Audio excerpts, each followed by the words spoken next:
Hello and welcome to your favorite channel Champion Zaid, and today we are going to study the lens chapter of Science 1. Okay? So lens chapter आने के लिए आपको सबसे पहले reflection of light का थोड़ा सा basic पता रहना चाहिए। वीडियो मत देखने जाओ, मैं बता देता हूँ बेसिक क्या है। Suppose this is a lens. मैंने क्या बोला था? मैंने बोला रिफ्लेक्शन ऑफ लाइट का मतलब क्या होता है? रिफ्लेक्शन ऑफ लाइट का मतलब होता है बेंडिंग ऑफ रेज। ठीक है, तो लेंस भी क्या है? ट्रांसपेरेंट मीडियम है। लाइट का बेंड होती है जब एक ट्रांसपेरेंट मीडियम से दूसरे ट्रांसपेरेंट मीडियम में जाती है। पहला ट्रांसपेरेंट मीडियम ज्यादातर एयर ही होता है, तो ये एयर, ये लेंस। लेंस भी ट्रांसपेरेंट है, मतलब ये भी लाइट को रिफ्लेक्ट करेगा। करेक्ट? तो लाइट जब सपोज ये एक लाइन है, बताऊंगा अभी ये लाइन को क्या कहते हैं, उसको क्या कहते हैं। तो जब भी लाइट लेंस से पास होती है तो वो भी रिफ्लेक्ट होती है। ठीक है, अब ये रिफ्लेक्शन वगैरह हम लोग सब एकदम डीप में पढ़ेंगे। आखिर लेंस में रिफ्लेक्शन कैसे होता है, मेरे चश्मे में इमेज कैसे बनती है, मैं यही चश्मा क्यों पहनता हूँ, मुझे दिखाई कैसे देता है, पावर क्या है, क्या, ये सब कुछ सीखेंगे। ठीक है, सो सबसे पहले हम लोग समझ लेते हैं व्हाट इज लेंस। लेंस क्या होता है? लेंस आप लोगों ने बहुत सारी जगहों पर देखा होगा। अपने स्कूल में आप लोगों ने प्रोजेक्टर रूम में देखा होगा। प्रोजेक्टर में भी लेंस लगा हुआ रहता है, मेरे चश्मे में लेंस लगा हुआ है, कैमरा में लेंस रहता है, टेलीस्कोप में लेंस रहता है। बहुत सारी जगहों पर आपने लेंस देखा होगा। ठीक है, बट आज हम लोग उस लेंस को एकदम डीप में पढ़ने वाले हैं, सब कुछ जान लेंगे आज हम लोग। बहुत ही एक्साइटिंग लेक्चर होगा और साथ ही में रियल लाइफ से रिलेटेड बहुत कुछ आपको जानने मिलेगा इसमें। ठीक है, कुछ कूल फैक्ट भी बताते रहूंगा मैं। ठीक है, लेंस क्या होता है? Lens is a transparent medium. Lens क्या है? ट्रांसपेरेंट मीडियम है। मीडियम मतलब वो चीज जिससे कोई चीज पास हो। ठीक है, सोर्स की तरह एक। तो ये लाइट के लिए एक सोर्स है जहां से लाइट पास होती है। Bounded by two surface. ठीक है, बाउंड बाय टू सरफेसेस। जैसे आप लोग यहाँ पे एक स्फीयर रखो, साथ ही में इसके साथ एक स्फीयर रखो, तो यहाँ पे बीच में जो ये पार्ट रहेगा वो क्या रहेगा? लेंस रहेगा। और जो लेंस यहाँ से निकला हुआ रहता है, पफ्ड आउटवर्ड, बाहर निकला हुआ रहता है, उसको बोलते हैं कॉन्वेक्स लेंस। क्या बोलते हैं उसको? Convex lens. और सपोज एक स्फीयर ऐसा है और एक स्फीयर थोड़ा सा दूर है। अब यहाँ पे जो लेंस यहाँ पे बन रहा है, ध्यान से देखो ऐसा। ठीक है, ये लेंस जो अंदर दबा हुआ रहता है, पफ्ड इनवर्ड, उसको हम क्या बोलते हैं? उसको बोलते हैं कॉनकेव लेंस। ठीक है, यही दो लेंस के बारे में हम लोग पढ़ने वाले, खासकर कॉन्वेक्स के बारे में ज्यादा कुछ सीखेंगे हम लोग। ठीक है, सो आप लोगों को अच्छे से ये पता हुआ रहना चाहिए, मतलब डेफिनेशन वगैरह। लेंस क्या होता है, कॉन्वेक्स लेंस, कॉनकेव लेंस, सबका डेफिनेशन आपको पहले पेज पे मिल जाएगा। ठीक है, तो जब दोनों सरफेसेस अंदर की तरफ रहते हैं तो कॉनकेव, जब दोनों सरफेसेस बाहर की तरफ रहते हैं, पफ्ड आउटवर्ड मतलब बाहर निकले हुए रहते हैं, उसको बोलते हैं कॉन्वेक्स लेंस। लेंस क्या है? एक ट्रांसपेरेंट मीडियम है जो दो सरफेसेस से बाउंड रहता है, एक सरफेस ये, एक सरफेस। ठीक है, ऐसा। अब यहाँ पे हम लोगों की जो सर्कल का सेंटर है, इसको हम बोलते हैं सेंटर ऑफ कर्वेचर। यहां से अगर मैं इसको ज्वाइन करूं तो इसको बोलेंगे रेडियस ऑफ कर्वेचर। ठीक है, इसको बोलेंगे सेंटर ऑफ कर्वेचर, इसको बोलेंगे रेडियस ऑफ कर्वेचर। और साथ ही में principal axis, optical centre. Optical centre ये होता है लेंस का जो सेंटर पार्ट है, उसको बोलते हैं ऑप्टिकल सेंटर। इसको और डीप में पढ़ेंगे। ठीक है, सब कुछ देखते हैं हम लोग लाइन लाइन से। और यहाँ पे आप लोगों को टाइप ऑफ लेंस दिया गया है, बाय कॉन्वेक्स लेंस, ठीक है, बाय कॉनकेव लेंस और प्लेनो कॉन्वेक्स लेंस। ठीक है, पॉजिटिव मिनिस्कस, नेगेटिव मिनिस्कस।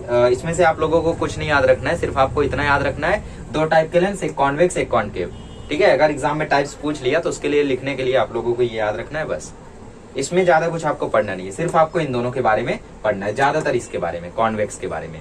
तो याद रखो, जो लेंस बाहर निकला रहे वो कॉन्वेक्स, जो लेंस अंदर की तरफ रहे वो कॉनकेव। अभी इनको डिफरेंशिएट करने के लिए मैं एक अच्छा तरीका बताऊंगा। ठीक है, अब लेंस से रिलेटेड जितने भी टर्म्स हैं उनका डेफिनेशन और उनको कैसे हम लोग डिफाइन कर सकते हैं वो देख लेते हैं। चलिए, तो मैंने बोला एक स्फीयर ऐसा है और एक स्फीयर ऐसा है। इन दो स्फीयर्स के वजह से बीच में बन गया कॉन्वेक्स लेंस। बीच में क्या बन गया? ये कॉन्वेक्स लेंस।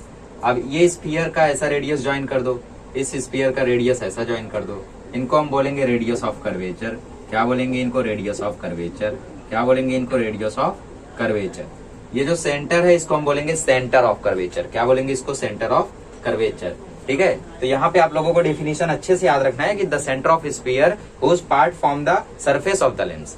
है ना, ये स्फीयर का सेंटर है और ये एक पार्ट है लेंस को फॉर्म करने वाला, है ना, इसके बिना लेंस नहीं बनेगा। इसको हम बोलते हैं सेंटर ऑफ कर्वेचर। ऐसे ही रेडियस का भी है। प्रिंसिपल एक्सिस क्या होता है? प्रिंसिपल एक्सिस वो इमेजिनरी लाइन है, असली में नहीं होती है। इमेजिनरी लाइन होती है जो सर्कल के दोनों सेंटर से पास हो, इससे भी दोनों सेंटर ऑफ कर्वेचर से जो लाइन पास होती है उसको हम बोलते हैं सेंटर ऑफ प्रिंसिपल एक्सिस। ठीक है, प्रिंसिपल एक्सिस बोलते हैं सेंटर ऑफ कर्वेचर से जो पास होती है। ओके, नेक्स्ट आता है हम लोगों का what is optical centre. Optical centre वो पार्ट है जहां से इंसिडेंट रे अपना डायरेक्शन बिना चेंज किए हुए जाती है, और वो सिर्फ एक ही पॉइंट है जहां से इंसिडेंट रे बिना पाथ चेंज किए हुए जाएगी। ठीक है, देखो मैं क्या बोल रहा हूँ, ये लेंस है कॉन्वेक्स, लाइट रे ये प्रिंसिपल एक्सिस। अब तो समझ गए ना प्रिंसिपल एक्सिस क्या है, ये लाइन इतना उठाया मैंने और ये लाइन उठा ली यहाँ से, तो यहाँ से लाइट रे आएगी ऐसे रिफ्लेक्ट हो जाएगी, यहाँ से लाइट रे आएगी ऐसे, यहाँ से लाइट रे आएगी ऐसे ऐसे ऐसे रिफ्लेक्ट होती रहेगी। बट एक पॉइंट ऐसा है जहां से अगर लाइट रे आएगी तो रिफ्लेक्ट नहीं होगी, और वो पॉइंट है ये बीच में। तो लेंस के बीच में जो पॉइंट होता है उसको हम बोलते हैं ऑप्टिकल सेंटर। इसको आपके बुक में अलग तरीके से डिफाइन किया गया, बट ऐसा समझ सकते हो। ये 5 मार्क्स का प्रीलियम में आया था, हम लोगों को सारा डेफिनेशन लिखना था बस। ठीक है, शानदार शानदार क्वेश्चन सही है। अब प्रिंसिपल फोकस क्या होता है? प्रिंसिपल फोकस वो पॉइंट है, सपोज ये लेंस है कॉन्वेक्स और ये प्रिंसिपल एक्सिस, लाइट रे यहाँ से पैरेलल आ रही है, तो पैरेलल आने के बाद लाइट रे यहाँ से रिफ्लेक्ट होगी, रिफ्लेक्ट होने के बाद जिस पॉइंट से वो पास होगी उसको बोलते हैं प्रिंसिपल फोकस। जिस पॉइंट से वो पास होगी उसको बोलेंगे प्रिंसिपल फोकस। ये कन्वर्ज हो रही है, कन्वर्ज और डाइवर्ज देख लेंगे अभी। ठीक है, तो ये जिस पॉइंट से पास होगी पैरेलल आने के बाद इंसिडेंट रे, इसको क्या बोलेंगे? इसको बोलेंगे इंसिडेंट रे, और इसको क्या बोलेंगे? Reflected ray. तो जिस पॉइंट से ये पास होगी इसको क्या बोलेंगे? Principal focus. ठीक है, फोकल लेंथ क्या होता है? फोकल लेंथ होता है ऑप्टिकल सेंटर से फोकस के बीच की डिस्टेंस। इस डिस्टेंस को हम लोग बोलते हैं फोकल लेंथ। ठीक है, तो ये छोटी मोटी बातें थी जो आपको पता रहनी चाहिए। अब हम लोग देख लेते हैं what is converging lens and what is diverging lens. ठीक है, और फिर उसके बाद हम लोग सीख लेंगे रे डायग्राम बनाना। चलिए, सो यहाँ पे मेरे पास है कॉन्वेक्स लेंस और यहाँ पे है मेरे पास कॉनकेव लेंस। कॉनकेव मतलब जानते हो ना, दोनों तरफ से अंदर की तरफ, और कॉन्वेक्स लेंस मतलब बाहर की तरफ। ये है प्रिंसिपल एक्सिस, ये है principal axis. Okay, principal axis समझ गए दोनों का कि लिख दूं? लिख देता हूं, फोकस भी बना ही देता हूं। ये है F2, ये है F1, ये है F1, ये है F2। अब इसको डीप में सीखेंगे। ठीक है, F2 F1 कैसे होता है। देखो, जब लाइट कॉन्वेक्स लेंस में आती है तो आने के बाद वो कन्वर्ज होती है। ऐसे लाइट रे आ रही है, ऐसा कन्वर्ज होगी, फोकस से ही पास होगी। क्यों पास होगी? क्योंकि ये रूल है, अभी रूल्स पढ़ेंगे। ठीक है, यहाँ से लाइट रे आएगी, ये भी फोकस से जाएगी, यहाँ से लाइट रे आएगी, ये भी फोकस से जाएगी। ठीक है, तो ये क्या कर रहा है? ये लेंस क्या करता है? इंसिडेंट रेस को कन्वर्ज करता है। जो लाइट रे आ रही है उसको क्या बोलते हैं? Incident ray. लास्ट चैप्टर देखा है तो आपको मालूम होगा। तो जो लेंस इंसिडेंट रे को कन्वर्ज कर दे उसे हम बोलेंगे कन्वर्जिंग लेंस। क्या बोलेंगे उसको? Converging lens. और कन्वर्जिंग कौन है? कॉन्वेक्स। अब कॉनकेव क्या करता है? कॉनकेव की हरकत देखो यहाँ पे, जैसे यहाँ से अभी इंसिडेंट रे आ रही है तो ये कन्वर्ज करने की जगह इसको डाइवर्ज कर देता है, ऐसे भेज देता है। यहाँ से आ रही है ऐसे भेज देता है, यहाँ से आ रही है ऐसे भेज देगा, यहाँ से आ रही है ऐसे भेज देगा, डाइवर्ज कर देता है। ठीक है, ऐसा ऐसा, और कन्वर्ज नहीं करता है। कन्वर्ज कौन करता है? कॉन्वेक्स, अंदर ऐसा है। ठीक है, ये डाइवर्ज कर देता है। तो कॉनकेव लेंस कौन सा लेंस होता है? Diverging lens.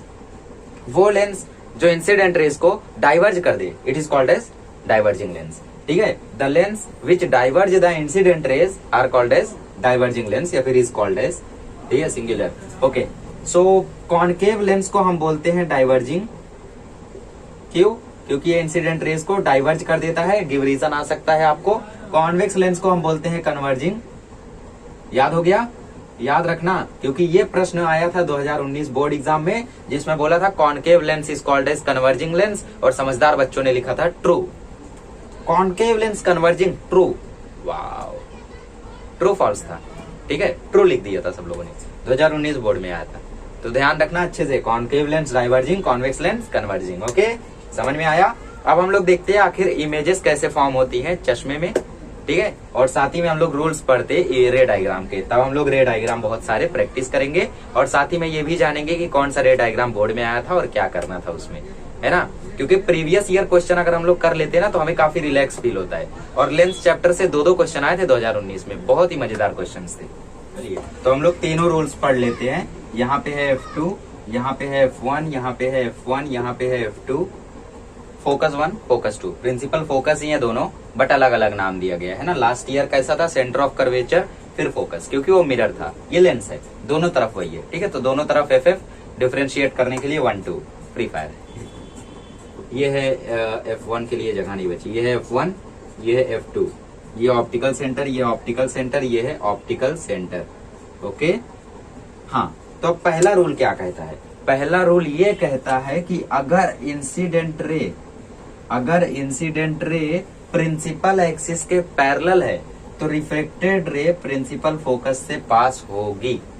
समझ गए? अगर इंसिडेंट रे प्रिंसिपल एक्सिस के पैरेलल है, इंसिडेंट बोले तो ये आने वाली और रिफ्लेक्टेड बोले तो जाने वाली। ओके, जाने वाले वो कौन रोक सकता है, जाओ। इंसिडेंट रे जब प्रिंसिपल एक्सिस के पैरेलल रहेगी तो रिफ्लेक्टेड रे फोकस से पास होगी, याद रखना, रे डायग्राम में काम आएगा।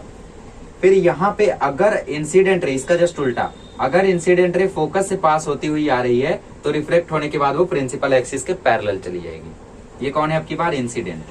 ये कौन है? रिफ्लेक्ट। इंसिडेंट मतलब आने वाली रे, रिफ्लेक्टेड मतलब जाने वाली रे।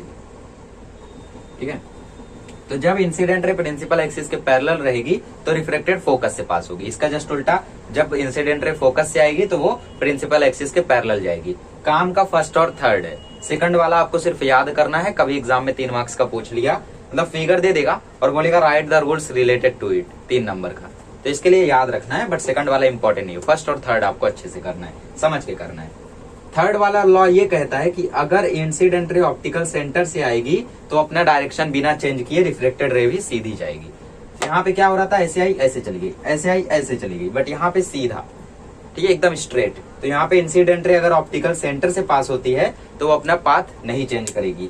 ठीक है, when the incident ray passes through the optical centre of the lens it passes without changing its direction, अपना डायरेक्शन बिना चेंज किए हुए सीधे सीधे चली जाएगी। अब तीनों रूल्स आपको अच्छे से याद करने हैं। मैंने तीनों रूल्स यहाँ पे लिखे नहीं है क्योंकि आपको टेक्स्ट बुक निकाल कर बैठना है, अच्छे से उनको लिखो और याद कर लो। ठीक है, काफी इंपॉर्टेंट है। अब हम लोग समझ लेते हैं आखिर रे डायग्राम कैसे बनाना है। चलो, तो सबसे पहले समझ लेते हैं टेबल से कि आखिर रे डायग्राम में होता क्या है, फिर हम लोग उसको एक्सपेरिमेंट करके देखते हैं कि सच में ऐसा है या नहीं है। टेक्स्ट बुक निकाल लो तो ज्यादा बेटर रहेगा, है ना। तो position of object, position of image, size of the image, nature of the image. ठीक है, अगर ऑब्जेक्ट इंफिनिटी पे है तो इमेज फोकस पर ही बनेगी। ठीक है, वो भी कौन से? F2 पर। कहां पर? F2 पर। F2 क्या है वो मैं बताऊंगा अभी। साइज कैसा रहेगा? पॉइंट इमेज रहेगा। पॉइंट इमेज क्यों रहेगा बताऊंगा अभी। नेचर कैसा रहेगा? Real and inverted. इसका मतलब क्या है बताऊंगा अभी। अरे सब कुछ अभी बताओगे मतलब इसको छापना है सिर्फ। अगर ऑब्जेक्ट 2F1 के पीछे है, मतलब बियॉन्ड 2F1, तो वो कहाँ बनेगा? वो F2 और 2F2 के बीच में बनेगा, करेक्ट। और इसकी साइज कैसी रहेगी? स्मॉल। और नेचर वही रहेगा, real and inverted. R and I लिख देता हूं मैं। अगर इमेज 2F1 पर है तो वो 2F2 पर बनेगा। 2F1 पर है तो 2F2 पर बनेगा और ये सेम साइज करेगा। क्यों रहेगा बताऊंगा अभी same dialogue, R and I। हाँ, अब अगर वो 2F1 और F1 के बीच में है तो इमेज 2F2 और F2 के बीच में बनेगी, करेक्ट। ओके, F2 के पीछे बनेगी, उसका मतलब वही है। ठीक है, और साइज कैसी रहेगी? बिग रहेगी, थोड़ी सी लार्जर। और नेचर फिर से वही, R एंड I लिखा है ना, R एंड I लिखा है R एंड I। उसके बाद जब ये फोकस पर रहेगा ऑब्जेक्ट तो इमेज कुठे बनणार बैड मराठी। अगर वो F1 पर है, ठीक है, अगर वो F1 पर है तो इमेज इंफिनिटी पर बनेगी, ये इंफिनिटी की साइन, और बहुत लार्ज रहेगी, वेरी लार्ज। लार्ज क्यों रहेगी बताऊंगा अभी। अगर वो F1 और ऑप्टिकल सेंटर में आ गया तो सेम साइड पर बनेगा। ठीक है, नेचर अब की बार रहेगा virtual and erect, virtual and erect, और साइज काफी लार्ज रहेगी, वेरी लार्ज। ठीक है, ये इंफिनिटी की साइन है। तो हम लोग समझ लेते हैं आखिर रियल क्या है, इन्वर्टेड क्या है, बट उससे पहले ये सब नोट कर लो। आई होप आपने बुक निकाली हुई है, बुक में सॉल्व करते हुए चलते रहो।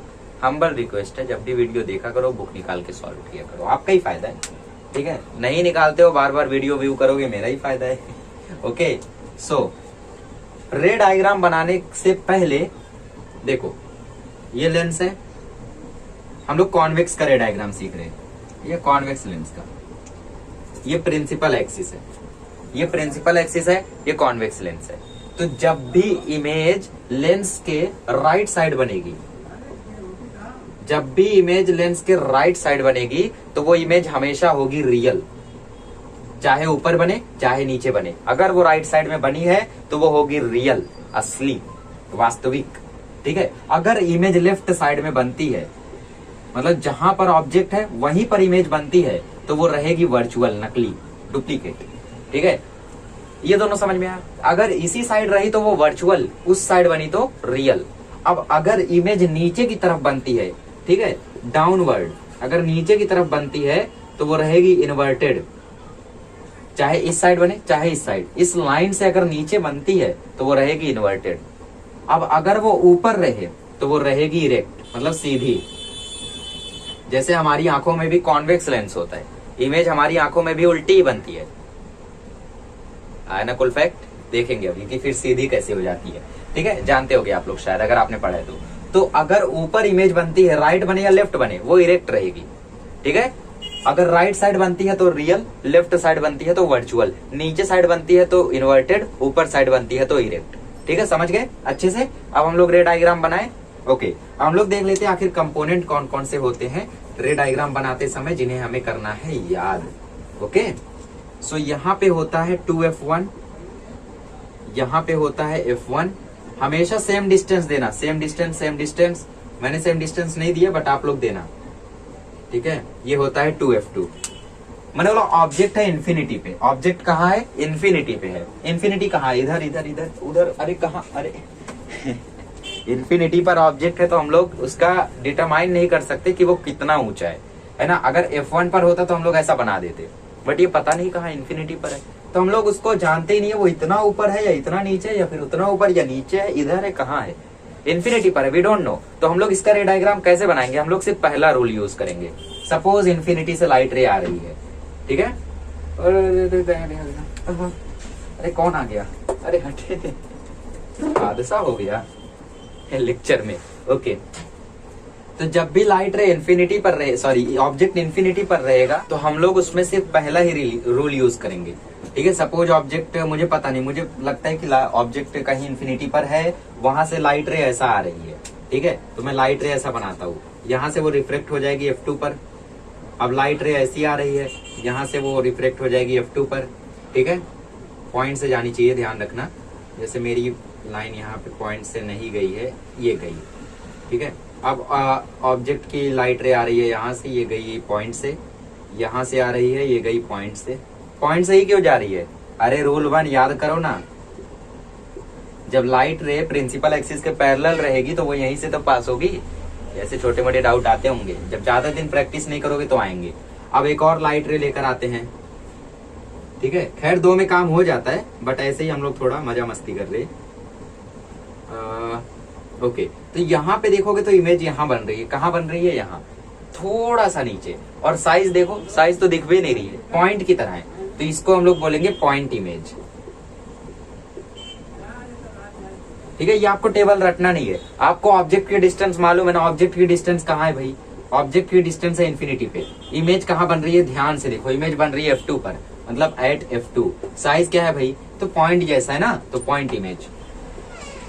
अब नेचर कैसा है, नेचर के लिए मैंने आप लोगों को बताया था, नीचे है तो इन्वर्टेड, राइट साइड है तो रियल। अब ये राइट साइड तो है, नीचे है क्या, प्रिंसिपल एक्सिस से थोड़ा सा नीचे है, तो ये रियल भी रहेगा और साथ ही में इन्वर्टेड भी रहेगा। समझ गए, अच्छे से आ गया। अब हम लोग इन्फिनिटी का रे डायग्राम थोड़ा सा डिफरेंट है। अब आगे जितने रे डायग्राम आएंगे उसमें हम सिर्फ यही रे नहीं पास कराएंगे, उसमें हम एक रे ये वाली रूल 1 वाली और एक रूल 3 वाली रे पास कराएंगे, 2 रे से काम हो जाएगा। ठीक है, मतलब सिर्फ आपको ऑब्जेक्ट की डिस्टेंस दे देगा एग्जाम में और उसके ऊपर क्वेश्चंस पूछ लेगा। ठीक है, हुआ क्या था 2019 में, ये अभी जो 3rd वाला हम लोग बनाएंगे उसका रे डायग्राम बनाया आया था, और बोला ऑब्जेक्ट कहाँ पर है, इमेज कहाँ बन रही है, नेचर क्या रहेगा, साइज क्या रहेगी। तो ये तो देख के बता सकते हो ना, तो रटना नहीं है टेबल, सिर्फ समझना है। तो मैं इसको रफ करता हूँ और सेकंड वाला रे डायग्राम बनाते हैं हम लोग, आप भी ट्राई करते रहिए। चलिए सेकंड वाला ड्रॉ कर लेते हैं। सेकंड वाला मैं ड्रॉ करता हूँ, फिर 3rd वाला ट्राई करना, गारंटी देता हूँ कर ले जाओगे। इसमें बोला है कि 2f1 के पीछे, तो इमेज को हम लोग ऐसे दिखाते हैं। अभी तक इमेज पता नहीं थी कि कहाँ है, तो हम लोग नहीं दिखा रहे थे इमेज को। सॉरी, ये ऑब्जेक्ट है, सॉरी ऑब्जेक्ट को हम लोग ऊपर वाली एरो से दिखाते हैं। इसको नाम भी दे सकते हो, दैट जैसे AB। ठीक है, ये हम लोगों का ऑब्जेक्ट है बियॉन्ड 2f1, मतलब 2f1 के पीछे है। तो रूल 1 वाली रे पास करानी है आपको, मतलब एक रे ऐसे जाएगी पैरेलल जाएगी और फिर रिफ्रैक्ट होके F2 से पास होगी अकॉर्डिंग टू रूल 1। अब थर्ड रूल के हिसाब से आपको पास कराना है, यहाँ पे एरो बना देना, मेरे आधे नंबर कटे थे इस पे, ठीक है। अब बोर्ड में नहीं, अब यहाँ से तीसरी रूल वाली रे पास कराओ, तीसरी रूल वाली रे मतलब ऐसी, ठीक है, ऐसा पास कराओ और एक ऐसा पास कराओ। तो देखो इमेज कहाँ बन रही है, ये ध्यान से देखोगे आप लोग तो मैंने डिस्टेंस कम दी है यहाँ पे, करेक्ट, और थोड़ा सा मैंने बेंड करा दिया है, ठीक है, ओके। आप लोग अगर बुक में बनाओगे तो एकदम प्रॉपर बनेगा। अगर मेरा देखें तो 2F2 पर बन रहा था, है ना, लेकिन ये बनेगा किधर, F2 और 2F2 के बीच में।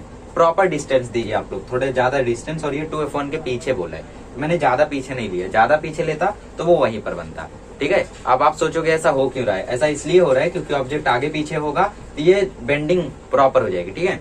खैर जो भी है आगे समझ में आएगा। तो ये बनेगा किधर, बिटवीन F2 एंड 2F2। नीचे साइड बना है मतलब इन्वर्टेड, राइट साइड बना है मतलब रियल, इससे थोड़ा सा बड़ा है बट फिर भी बात वही है तो स्मॉल लिखेंगे हम लोग, ठीक है, समझ गए। ये थोड़ा सा मैंने टेढ़ा बना दिया है, ओके, मैं सीधा कर देता हूं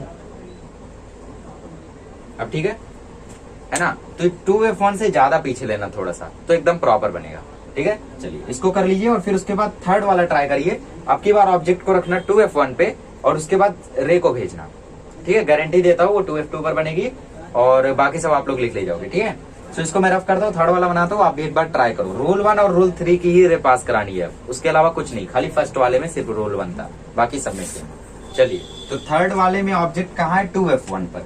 मैं यहाँ पे ऑब्जेक्ट बना लेता हूँ ऐसा, यही आया था बोर्ड एग्जाम 2019 में। और क्वेश्चन का पूछा था, देखो सबसे पहले रे जाएगी पैरेलल प्रिंसिपल एक्सिस के, फिर रिफ्रैक्ट होके पास हो जाएगी F2 से। दूसरी रे रूल 3 के हिसाब से जाएगी ऐसा ऑप्टिकल सेंटर से, ऐसा मिलेगी। और अगर आप लोग इसको मिलाओगे तो ये कुछ बनेगी हम लोगों को 2F2 पर, ठीक है। प्रॉपर मेजरमेंट मैंने नहीं लिया इसलिए प्रॉपर नहीं हो रहा है, बट आप बुक पर बनाओगे तो 2F2 पर बनेगी, ठीक है। सो ऐसा एरो भी बना देना एज आई हैव टोल्ड। तो इसको नाम दे दो AB, इसको नाम दे दो A', B'। अब ऑब्जेक्ट नीचे साइड बना है मतलब इन्वर्टेड, उस साइड बना है मतलब रियल।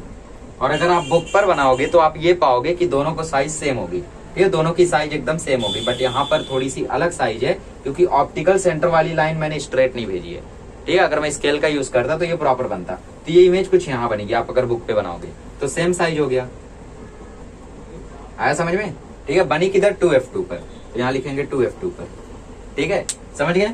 अब फोर्थ वाला भी बनाइए, उसके बाद मैं बनाता हूँ। चलिए सो अगर ऑब्जेक्ट 2F1 और F1 के बीच में है सो मतलब वो यहाँ पर है, नाम दे देते हैं AB। वैसे नाम में क्या रखा है, लेकिन ये बोलने वाले ने भी इसके नीचे अपना नाम लिख दिया था। ओके सो ये कुछ ऐसी पास होगी, दूर ही थोड़ी चली गई, स्केल का यूज नहीं कर रहा हूँ इसलिए। अब थर्ड रूल के हिसाब से एक रे ऐसी जाएगी, ऐसी पास होगी, ठीक है। तो अगर ध्यान से देखोगे तो ये हम लोगों का ये हम लोगों का कुछ ऐसा बना है, ठीक है। यहाँ पे मैं 2F2 ले लेता हूँ, सो B', A', करेक्ट, ठीक है। सो यहाँ पे आप लोग देखोगे तो F2 और 2F2 के बीच में बना है, आप प्रॉपर मेजरमेंट लेके करो तो एकदम वैसा ही बनेगा, ठीक है। सो देखोगे तो ये इससे थोड़ा सा बड़ा है तो लार्ज, नीचे बना है मतलब इन्वर्टेड, राइट साइड बना है मतलब रियल, समझ रहे हो ट्रिक, ठीक है। और कुछ ऐसा बना दो एरो, ठीक है। इस तरीके से हम लोग रे डायग्राम बनाते हैं। F1 का बना लेते हैं अब, चलिए। सो यहाँ पर ऑब्जेक्ट है F1 पर, ठीक है, फिफ्थ रे डायग्राम में सेकंड लास्ट में। तो इमेज कहाँ बनेगी, पहली रे ऐसी गई, F2 से पास हुई ऐसे, सेकंड रे ऐसी गई, ऑप्टिकल सेंटर से पास हुई। तो आपको लगेगा पैरेलल जा रही है, बट ये पैरेलल नहीं है, थोड़ा सा डिफरेंस है, ठीक है। उस डिफरेंस के कारण ये थोड़ा सा आगे जाके ऐसे ऐसे, अरे वहां बन गई इमेज, ठीक है। मतलब ये आगे ऐसी जाएगी तो एक पॉइंट ऐसा आएगा जहां पे जुड़ जाएगी। अब सपोज वहां जुड़ी है तो वहां से ऊपर आओगे, यहाँ पहुंचने में कितना किलोमीटर हो जाएगा, मतलब साइज बहुत बड़ी है, तो वेरी लार्ज। बट ये बन तो राइट साइड में ही रहा है मतलब है रियल, बन तो नीचे ही रहा है मतलब है इन्वर्टेड, ठीक है। बन किधर रहा है, इन्फिनिटी पर, पता ही नहीं है तो इन्फिनिटी। पहली रे ऐसे गई, दूसरी रे ऐसे गई, समझ गए। पेज लेके ऐड कर करके ये खींचने मत लगना, यहाँ पे करके ऐसा डॉट डॉट कर देना और छोड़ देना, डायरेक्टली ये लिख देना, ठीक है। सो बोर्ड में डायरेक्टली रे डायग्राम बना हुआ आएगा और क्वेश्चन पूछेगा नेचर ऑफ द इमेज क्या है, तो लिख देना रियल एंड इन्वर्टेड। ट्रिक तो मैंने बताई है कैसे पहचानोगे। और पूछ लेगा साइज क्या रहेगी, वेरी लार्ज। बन किधर रहा है, इन्फिनिटी। यही पूछता है बस, 3 मार्क्स का, खत्म। ठीक है, लास्ट वाला भी कर लेते हैं हम लोग। चलिए, सो ऑब्जेक्ट अगर F1 और ऑप्टिकल सेंटर के बीच में है तो इमेज कहां बनेगी, ये हमारा क्वेश्चन नंबर लास्ट है। लास्ट वाला रे डायग्राम यही पूछ रहे हैं। सो पहली रे यहां से पास कराओगे, ये F2 से पास होगी। सेकंड रे ऑप्टिकल सेंटर से पास कराओगे, ये ऐसी पास होगी। तो अगर आप लोग देखोगे तो ये दूर जाते जा रहे हैं। ठीक है, एक वहां जाएगा, एक यहाँ जाएगा, सो ये जुड़ेंगे नहीं। तो इनको जोड़ने के लिए पीछे हम लोग लेकर आएंगे। ठीक है, ऐसे पीछे से जोड़ेंगे जब आगे से काम नहीं चलेगा। ठीक है, सो ये ऐसे जुड़ जाएंगी। तो अगर आप लोग देखोगे तो ये इमेज सीधी ही है, ऊपर की तरफ है मतलब इरेक्ट है, और इस साइड बनी है मतलब वर्चुअल है। देखोगे तो इससे बड़ी है तो मतलब वेरी लार्ज। ये इतना पास में भी नहीं बन जाएगा, हाँ काफी पीछे बनेगा, हम लोग ने पास में बना दिया है। ठीक है, और क्या और क्या और क्या, सेम साइड पर बना है ना, हो गया खत्म। ऐसे करते हैं इसको। रे डायग्राम समझ में आया। अब हम लोग कॉन्केव लेंस का दो रे डायग्राम है, दोनों सीख लेते हैं। फिर हम लोग सीखते हैं लेंस के बारे में और न्यूमेरिकल करते हैं और फिर कूल फैक्ट जान लेंगे। तो एक बात आप लोग याद रखें कि कॉन्केव लेंस में हमेशा जो भी इमेज बनती है वो वर्चुअल ही रहती है। ठीक है, रियल नहीं रहती है। So this is a concave lens. यहाँ पे है ऑप्टिकल सेंटर, काफी बड़ा लेंस मैंने बना दिया, बट अच्छा ही है। ये है प्रिंसिपल एक्सिस, रूल सेम है। ठीक है, ये है F2, 2F2, ओके। ये है F1, ये है 2F1। सो पहले क्वेश्चन में बोला है ऑब्जेक्ट है इन्फिनिटी पे। ठीक है, ऑब्जेक्ट अगर इन्फिनिटी पर है तो बनेगा कहाँ इमेज। सबसे पहले अगर ऑब्जेक्ट इन्फिनिटी पर है तो पहली रे ऐसे आएगी, डाइवर्ज हो जाएगी, डाइवर्जिंग रे है। ऐसे आएगी, डाइवर्ज हो जाएगी, डाइवर्जिंग लेंस है ना। सो इन्फिनिटी पर है तो हम लोग सिर्फ सीधी लाइन ही ला सकते हैं, उसके अलावा कुछ नहीं कर सकते। यहां से एक और रे आएगी, डाइवर्ज हो जाएगी, यहां से एक और रे आएगी, डाइवर्ज हो जाएगी। तो डाइवर्ज हो रही है तो हम बनाएंगे कैसे इमेज। याद करो, पिछली बार भी ऐसा हुआ था कि आगे चल के वो ऐसा दूर जा रहे थे, फिर हम लोगों ने पास लाया था पीछे ले आके। तो इसमें भी हम लोग इसको ले आएंगे पीछे। ठीक है, ऐसा आप अगर इसको पीछे लेकर आओगे, ठीक है, आप अगर इसको पीछे लेकर आओगे तो ये बन जाएगा F1 पर बन जाएगा, और साथ ही में बहुत ही छोटी इमेज रहेगी। तो पॉइंट इमेज ऊपर की तरफ बनेगी, इसलिए इरेक्ट। लेफ्ट साइड बनी है मतलब वर्चुअल। रूल्स सब सेम है, बस फर्क क्या होगा, ये डाइवर्ज होती है तो पीछे ले आके जोड़ना पड़ेगा। ये पहला रे डायग्राम। दूसरा रे डायग्राम आपकी टेक्स्ट बुक में ऊपर दिया गया है, बट फिर भी एक्सप्लेन कर देता हूँ। अगर आपको रे डायग्राम और प्रॉपरली सीखना है तो मैं एक वीडियो का लिंक दे देता हूँ, वहां मैंने स्क्रीन पर बताया है। ठीक है, क्या पता आपको स्क्रीन में ज्यादा बेटर समझ में आए, है ना। स्क्रीन में प्रॉपर मेजरमेंट के साथ मैं बनाता भी था, सो उधर परफेक्टली बनता भी था। अब इधर क्या है, परफेक्ट नहीं बना है ना, मार्कर से उतनी हैबिट नहीं है। So this is a principal axis. ये है 2F2, ये है F2, ये है F1, ये है 2F1, करेक्ट। अब की बार ऑब्जेक्ट है एनीवेयर ऑप्टिकल सेंटर और इन्फिनिटी के बीच में कहीं भी। ऑप्टिकल सेंटर इन्फिनिटी मतलब यहीं पर ले लेते हैं। ठीक है, अब यहां से अगर रे जाएगी, ओके, अगर रे यहां से जाएगी तो वो डाइवर्ज हो जाएगी ऐसे। ऑप्टिकल सेंटर से जाएगी तो सीधी सीधी ही जाएगी, बात सीधी है। ठीक है, ऐसा हो रहा है। तो हम लोग क्या करेंगे, तो ऑप्टिकल सेंटर से जा रही है, सीधी सीधी जा रही है, यहाँ से कुछ बात बन नहीं रही है। और अगर हम लोग इसको इन्फिनिटी से भेज रहे हैं तो ये डाइवर्ज हो जा रही है। क्या करेंगे, फिर से पीछे लेकर आएंगे, खींच लाओ, ऐसे ऐसे ऐसे ऐसे लाओगे, अरे बन गया। कहाँ बना, F1 पर, करेक्ट। ठीक है, ऑप्टिकल सेंटर और F1 के बीच में बनेगा। चलो पहली बार करेक्ट बना है हम लोगों का। ऊपर बना है तो मतलब इरेक्ट, लेफ्ट साइड बना है मतलब वर्चुअल, समझ गए। ऑप्टिकल सेंटर F1 के बीच में बनेगा। ये दो रे डायग्राम ही था, उतना ज्यादा इंपॉर्टेंट नहीं है। अब हम लोग देख लेते हैं साइन कन्वेंशन, लेंस फॉर्मूला, और कर लेते हैं कई सारे न्यूमेरिकल्स ताकि दिल खुश हो जाए। साइन कन्वेंशन आपको सीखने का इसलिए जरूरत है क्योंकि पीछे जो न्यूमेरिकल्स है उसमें जो वैल्यू आएगी, न्यूमेरिकल वैल्यू आएगी, उससे आप लोग सिर्फ वैल्यू देखकर बता सकेंगे कि वो ऑब्जेक्ट कहाँ बना है। मतलब राइट साइड बना है, वर्चुअल है, इरेक्ट है, इन्वर्टेड है, कैसा है। ठीक है, ये सब आप लोग सिर्फ वैल्यू को देख के बता पाएंगे, उसके लिए साइन कन्वेंशन जरूरी है। सो कॉन्वेक्स लेंस के लिए देख लेते हैं। This is a convex lens, optical centre, principal axis. ठीक है, सो लेफ्ट साइड में, ओरिजिन के लेफ्ट साइड में जो भी डिस्टेंस होगी, ओरिजिन के लेफ्ट साइड में जो भी डिस्टेंस होगी इसको हम हमेशा नेगेटिव में रखेंगे। अगर ऑब्जेक्ट यहाँ पे रखा है तो इसके बीच की डिस्टेंस हमेशा नेगेटिव में गिनेंगे। ठीक है, समझ गए इतना। अगर ऑब्जेक्ट इस साइड रखा है, सपोज वो 40 सेंटीमीटर दूर रखा हुआ है ऑप्टिकल सेंटर से, ठीक है, तो distance of the object you होता है, तो ये हम लोग यू इज इक्वल टू -40 लिखेंगे। समझला आता बगा। ओके, फिर बोला है जब ऊपर हाइट रहेगी, हाइट ऊपर, ठीक है, ऊपर की तरफ जब इमेज रहेगी तो उसकी हाइट हम पॉजिटिव में लेंगे। जब नीचे की तरफ इमेज रहेगी तो उसको हम नेगेटिव की तरफ लेंगे। अगर लेफ्ट साइड में रहेगा distance, distance on the right side, okay, right side, left नहीं, राइट साइड में रहेगा तो हम इसको पॉजिटिव मानेंगे। अब आप लोग सोच रहे होंगे कि ऐसे कैसे पता कर लेंगे। ओके, v होता है डिस्टेंस ऑफ इमेज। क्या होता है v? आप बोलोगे फाइनल वेलोसिटी, बाहर आओ ग्रेविटेशन से। u होता है डिस्टेंस ऑफ द ऑब्जेक्ट। क्या होता है ये? Distance of the object.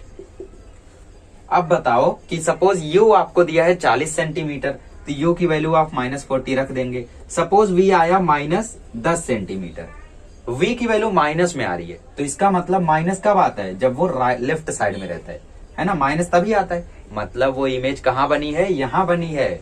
यहाँ जब इमेज बनती है तो वो वर्चुअल होती है, तो सिर्फ आप ये देख के बता ले जाओगे। अब सपोज हाइट इसकी आई 5 सेंटीमीटर, पॉजिटिव आई, मतलब वो ऊपर बन रहा है, मतलब वो क्या है? इरेक्ट है। सपोज ये -5 आया, मतलब नीचे बन रहा है, तो वो क्या है? इन्वर्टेड है। समझ गए? ऐसे हम लोग पता कर सकते हैं। इसको अच्छे से टिक मार्क करके, नोट करके अच्छे से इसको रख लो। ठीक है, अब कॉन्केव लेंस का भी हम लोग देख लेते हैं। चलिए, सो कॉन्केव लेंस ये रहा। इसके बाद मैं आपको पावर ऑफ अ लेंस वाला कॉन्सेप्ट पढ़ा देता हूँ, उसके बाद न्यूमेरिकल्स करते, ताकि चारों के चारों हो जाए। ठीक है, इतना घटिया लेंस होता नहीं है, बट मैंने बना दिया। ओके, देखो इतना गड़बड़ लेंस नहीं होता है। ठीक है, इसको थोड़ा छोटा कर देना आप लोग।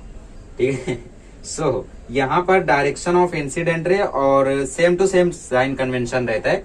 अगर राइट साइड है तो डिस्टेंस पॉजिटिव रहती है, मतलब अगर इमेज का डिस्टेंस जो है वो पॉजिटिव में आया तो समझ लेना इमेज राइट साइड बनी है, मतलब वो वर्चुअल है। लेफ्ट साइड में हमेशा नेगेटिव होता है, मतलब अगर नेगेटिव में आया तो समझ लेना वो वर्चुअल है। ठीक है, इधर रियल इधर वर्चुअल, राइट साइड मतलब रियल, लेफ्ट साइड मतलब वर्चुअल। जब से वीडियो चालू है तब से बोल रहा हूँ, प्लीज आप लोग इसे नोट कर लें, वरना कंफ्यूज हो जाएगा कि क्या रियल, क्या राइट, क्या लेफ्ट, क्या पॉजिटिव, क्या नेगेटिव। ठीक है, हाइट का भी सेम टू सेम है, ऊपर है तो पॉजिटिव, नीचे है तो नेगेटिव, सब कुछ सेम टू सेम है एज कॉन्वेक्स। ठीक है, चलिए, तो लेंस फॉर्मूला क्या कहता है? लेंस फॉर्मूला कहता है 1/v - 1/u is equal to 1/f। Note करके रख लो इसको। ठीक है, v क्या है? v है डिस्टेंस ऑफ द इमेज। ये क्या है? ये है distance of the image. u क्या है? u है डिस्टेंस ऑफ द ऑब्जेक्ट। क्या है ये? Distance of the object. f क्या है? f है फोकल लेंथ। क्या है ये? Focal length. याद कर लो, f क्या है? Focal length. यहाँ पे सपोज फोकस है, फोकस से ऑप्टिकल सेंटर के बीच की जो डिस्टेंस होती है उसे बोलते हैं फोकल लेंथ। ठीक है, चलिए अब हम लोग सीख लेते हैं magnification, power of a lens, combination of lens, और फिर कर लेंगे ढेर सारे न्यूमेरिकल्स। चलिए, सो मैग्निफिकेशन क्या होता है? मैग्निफिकेशन मतलब वो इमेज कितनी बड़ी है, कितना जूम्ड है, उसको बोलते हैं मैग्निफिकेशन। सो इसका फॉर्मूला होता है h2/h1, या फिर इसका फॉर्मूला v/u भी लिख सकते हो। h2 क्या है? h2 है हाइट ऑफ द इमेज। ठीक है, h2 है height of the image, h1 है height of the object, v है डिस्टेंस ऑफ द इमेज, ठीक है, और u है डिस्टेंस ऑफ द ऑब्जेक्ट। ये है इक्वेशन 2, ये है इक्वेशन 1, दोनों है मैग्निफिकेशन के फॉर्मूले। तो हम लोग इसको h2/h1 is equal to v/u लिख सकते हैं। सपोज कभी h2vu दिया, h1 पता करना रहा तो ऐसे ही पता कर लेना। ठीक है, तो ये छोटी मोटी बातें हो गई, जो छोटी मोटी बातें आपको पता रहनी चाहिए। तो हम लोग देख लेते हैं पावर ऑफ अ लेंस और कॉम्बिनेशन ऑफ लेंस। सो लोगों को कहते हुए आपने सुना होगा आपकी आंखों में कितना पावर है ना? गलत होता है। पावर आंखों की नहीं होती, पावर चश्मे की होती है। ठीक है, और पावर आंखों की नहीं बढ़ती है सॉरी, चश्मे की नहीं बढ़ती है, आंखों की घटती है या बढ़ती है।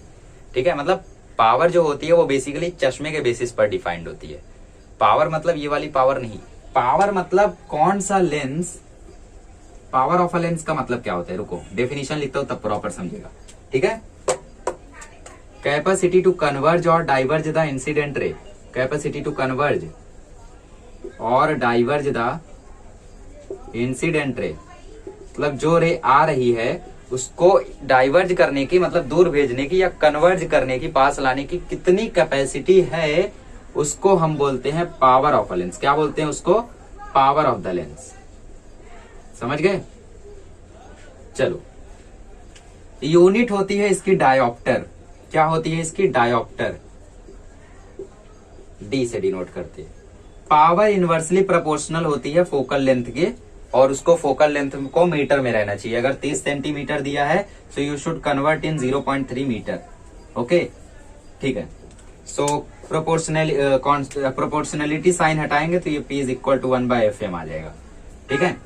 अब फोकल लेंथ अगर बढ़ेगा पावर घटेगी, फोकल लेंथ घटेगी पावर बढ़ेगी। ठीक है। जैसे मेरी आंखों का पावर 0.5 है तो 0.5 is equal to 1 focal length. अब मुझे फोकल लेंथ मिल जाएगा। देखो कैसे, फोकल लेंथ को यहाँ भेजो, 0.5 को यहाँ भेजो, तो FM इज इक्वल टू 1/0.5। तो फोकल लेंथ की वैल्यू आ जाएगी 2 मीटर। ठीक है। मतलब मेरा आंखों का जो ऑप्टिकल सेंटर से फोकल लेंथ तक का डिस्टेंस है वो 2 मीटर है। ठीक है। ऐसे हम लोग पता कर सकते हैं। जितना ज्यादा पावर बढ़ेगी उतना ज्यादा फोकल लेंथ घटेगी। ठीक है। सो इसी तरीके से हम कई सारे क्वेश्चन सॉल्व कर सकते हैं। जैसे बोर्ड एग्जाम में क्वेश्चन आया था, जुर्वी 17 साल की है, उसकी आंखों में पावर +1.5 डायोप्टर है, पता करो उसको कौन सी बीमारी है। प्लस साइन देखते ही समझ जाना हाइपरमेट्रोपिया है। और बोला था उसका फोकल लेंथ पता करो, तो फोकल लेंथ का फॉर्मूला क्या हो जाएगा? F in meter is equal to 1/पावर, है ना। इसको इधर उधर कर दो, पावर की वैल्यू रख दो 1/1.5 आ जाएगा, 10/15 वैल्यू आ जाएगी 0.67 मीटर। ठीक है। फिर उसको पूछा था कौन सा लेंस यूज करना चाहिए, तो हाइपरमेट्रोपिया में यूज करते कॉन्वेक्स लेंस। बोलेगा क्यों? क्योंकि ये कन्वर्ज कर देता है। ठीक है, सीखेंगे आगे। तो ऐसे ही आप लोगों को ऑब्जेक्टिव टाइप ही क्वेश्चन आएगा, कोई भारी क्वेश्चन नहीं आएगा। वो क्वेश्चन भी करेंगे, ये क्वेश्चन भी समझेंगे। ठीक है। कॉम्बिनेशन, जब कई सारे लेंस एक साथ रख देते हैं तो उसकी पावर कैसे ऐड होती है? देखो, पावर उसकी सीधी सीधी ऐड होगी, P1 + P2 + P3 जितना भी P रहे सबको ऐड कर देना, टोटल पावर मिल जाएगी। बट फोकल लेंथ के लिए अपॉन में करोगे, 1/F is equal to 1/F1 + F2 अगर 2 लेंस है तो 3 4 5 5। ठीक है। तो 1/F3 1/F4 1/F5 ऐसा कर देंगे अगर कई सारे लेंस है तो। ठीक है। तो इस तरीके से हम लोग ये कर सकते हैं। हम लोग इसको करने के बाद न्यूमेरिकल्स करते हैं और समझते हैं कि किस तरीके से किस चीज को हम लोग कैसे डिफाइन कर सकते हैं। चलिए, तो पहला न्यूमेरिकल बोला है, डॉक्टर ने बोला है कि पावर जो है वो 1.5 डायोप्टर है प्लस में। तो प्लस देखते ही समझ जाना उसको हाइपरमेट्रोपिया है। क्यों? मैं अभी बताऊंगा।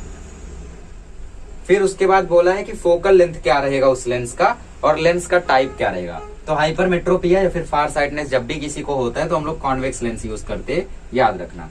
ठीक है। फोकल लेंथ निकाल लो। फोकल लेंथ का फॉर्मूला क्या है? 1/पावर। अरे पावर का फॉर्मूला 1/फोकल लेंथ। ठीक है। सो ऐसा चेंज कर सकते हो। तो पावर कितनी भाई? 1.5। अभी तो किया था ये मैंने, 10/10 से मल्टीप्लाई कर दो, 10/15 आ गया, वैल्यू आ गई 2/3। कितना है? 0.67 मीटर। ये हो गया उसका फोकल लेंथ। पावर घटी होती तो फोकल लेंथ ज्यादा होता, है ना। जैसे आपकी पावर 0 है तो फोकल लेंथ पता नहीं कितना है। ओके, सो सेकंड न्यूमेरिकल करते हैं। बहुत ही मजेदार है सारे न्यूमेरिकल। चलिए अगला क्वेश्चन करते हैं, बिकॉज ये सारे क्वेश्चन से ही पता चलेगा आपने कितना समझा है। सो बोला 5 सेंटीमीटर हाई ऑब्जेक्ट की हाइट को H1 से डिनोट करते हैं, मतलब इसकी हाइट है 5 सेंटीमीटर। फिर बोला है distance of 25 centimetre from a converging lens, मतलब यहाँ पे कॉन्वेक्स लेंस है, इतना ऊपर ऑब्जेक्ट है और ऑप्टिकल सेंटर से 25 सेंटीमीटर दूर रखा हुआ है। तो U क्या होता है? U होता है डिस्टेंस ऑफ द ऑब्जेक्ट, और इस साइड है तो इसको हम माइनस में लिखेंगे, तो U is equal to -25 centimetre. ठीक है। क्यों? क्योंकि लेफ्ट साइड में है। हम लोगों ने अभी साइन कन्वेंशन पढ़ा था, ऐसे ही पता करना है। फिर बोला है फोकल लेंथ है 10 सेंटीमीटर। फोकल लेंथ कितना है? 10 सेंटीमीटर। अब इसको मीटर में मत करना, जब पावर फोकल लेंथ में रिलेशन रहेगा तब इसको मीटर में करना। ठीक है। बोला है पोजीशन क्या रहेगी, साइज क्या रहेगी, टाइप क्या रहेगा इमेज का, सब पता करो। तो ये सबसे पहले हमें गिवन था टू फाइंड, क्या फाइंड करना है भाई? पोजीशन पता करनी है, साइज पता करना है, टाइप पता करना है, सब पता कर लेंगे। ठीक है। फॉर्मूला कौन सा यूज करेंगे? Lens formula. लेंस फॉर्मूला क्या कहता है? 1/V - 1/U बराबर 1/F, और साथ ही में मैग्निफिकेशन दोनों कंबाइन करके मैंने फॉर्मूला बनाया था, V/U is equal to H2/H1। मैंने नहीं बनाया था, ऑलरेडी बना हुआ है। ओके, चलो। सो वैल्यूज पुट कर दो बस। 1/V - 1/U is equal to 1/F। One upon V पता करना है ना, हमें वी पता करना है, पोजीशन क्या रहेगी इमेज की, तो वी पता करना है। तो यू को उधर भेजो, तो one upon F plus one by you. ठीक है, फोकल लेंथ कितना है 10, यू कितना है -25। अब ये माइनस इसके साथ माइनस कर देगा इसको। ठीक है, तो 1/10 माइनस 1/25 आ गया, क्रॉस मल्टीप्लाई, तो 25 माइनस 10 अपॉन 250, तो वैल्यू आ जाएगी 15 अपॉन 250। समझ रहे हैं ना, हुआ क्या, क्रॉस मल्टीप्लाई कर दिया, 25 को 1 से, 10 को 1 से, 250 10। ठीक है, उसके बाद ये 15 आ गया, ये 250 आ गया, कैंसिल करो, तो ये आ जाएगा 5 3 जा 550 जा, तो 1 अपॉन वी की वैल्यू आ रही है 3/50। अब 1 अपॉन ई को, वी को अगर उल्टा करोगे मतलब इन्वर्ट एंडो करोगे, तो वी की वैल्यू आ जाएगी 50/3। उल्टा कर दिया, इन्वर्ट एंडो, लास्ट ईयर आपने सीखा है। अब कैंसिल करो 3 से काटोगे तो वैल्यू 16.6666 ऐसे आएगी। सो बेटर होगा हम लोग इसको 16.67 सेंटीमीटर लिख दें। अब देखो वैल्यू पॉजिटिव आई है। पॉजिटिव कब होता है कॉन्वेक्स लेंस में, जब डिस्टेंस इस साइड होती है। इस साइड इमेज जब बनती है तो उसको कौन सी इमेज बोलते हैं, रियल। देखो टाइप पता चल गया। अब साइज कैसे पता चलेगा, साइज पता करने के लिए हमें इवेंचुअली ये साइज क्या है, हमें हाइट निकालनी है। ठीक है, H2 निकालना है, तो ये फॉर्मूला लगाइए और H2 निकालिए, मैं ही निकालता हूँ, don't worry. So V by U is equal to H2 by H1। V कितना है भाई 50/3, U कितना है भाई -25, H2 कितना है पता नहीं, और H1 है 5, करेक्ट। सो H2 हमें पता करना है। ये देखो 3 यहाँ नहीं अच्छा लग रहा है ना, नीचे लेकर आते, तो नीचे आएगा तो ये हो जाएगा 50 upon -75 is equal to H2/5। अब इसको हम लोग नीचे नीचे भी कैंसिल कर सकते हैं, बट आपको कंफ्यूजन होगा तो मैं क्रॉस मल्टीप्लाई करता हूँ। H2 into -75 is equal to 50 into 5। So H2 की वैल्यू आ जाएगी 55 जा 250 अपॉन -75। काटो भाई, 5 से काटो, 5 5 जा 25, 5 0 जा 50 -15, फिर 5 से काटो, 5 10 जा 50, 5 3 जा 15, फिर 3 से काटो तो -3.3333333 सेंटीमीटर आएगा। अब बताओ हाइट नेगेटिव कब होती है। कन्वेंशन में हम लोगों ने पढ़ा है, जब ऊपर रहेगा तो पॉजिटिव, नीचे रहेगा तो नेगेटिव। नीचे है मतलब, तो ये कौन सी इमेज है, इन्वर्टेड है। समझ रहे हो ना अच्छे से। पहले हम लोगों ने देखा कि वो राइट साइड में बना, क्यों, क्योंकि पॉजिटिव था, साइन कन्वेंशन बताया मैंने आपको, तो वो रियल बना। अब मैंने देखा नीचे बना है तो इन्वर्टेड है ना। नीचे क्यों, क्योंकि माइनस में आ रहा है, पॉजिटिव आता तो मतलब इरेक्ट रहता। ठीक है, अब साइज कैसे पता करोगे, देखो ऑब्जेक्ट था 5 सेंटीमीटर का, इमेज बनी है -3 की, तो हम बोलेंगे साइज कैसी है, स्मॉल है। अगर ये 10 हो जाता तो हम बोलते बिग, लार्ज। ठीक है, और ये बहुत कम हो जाता तो पॉइंट इमेज बोल देते। इसके ऊपर मैं और क्वेश्चंस करा देता हूं ताकि आप एकदम क्लियर हो जाओ। ठीक है, जैसे 4th क्वेश्चन भी कमाल का है। ठीक है, मैं आपको करा देता हूँ, ये समझ में आया आपको। चलिए अब नेक्स्ट वाला करते हैं। 3rd वाला क्वेश्चन मैंने आपको एक फॉर्मूला बताया था, total power is equal to P1 plus P2 plus P3।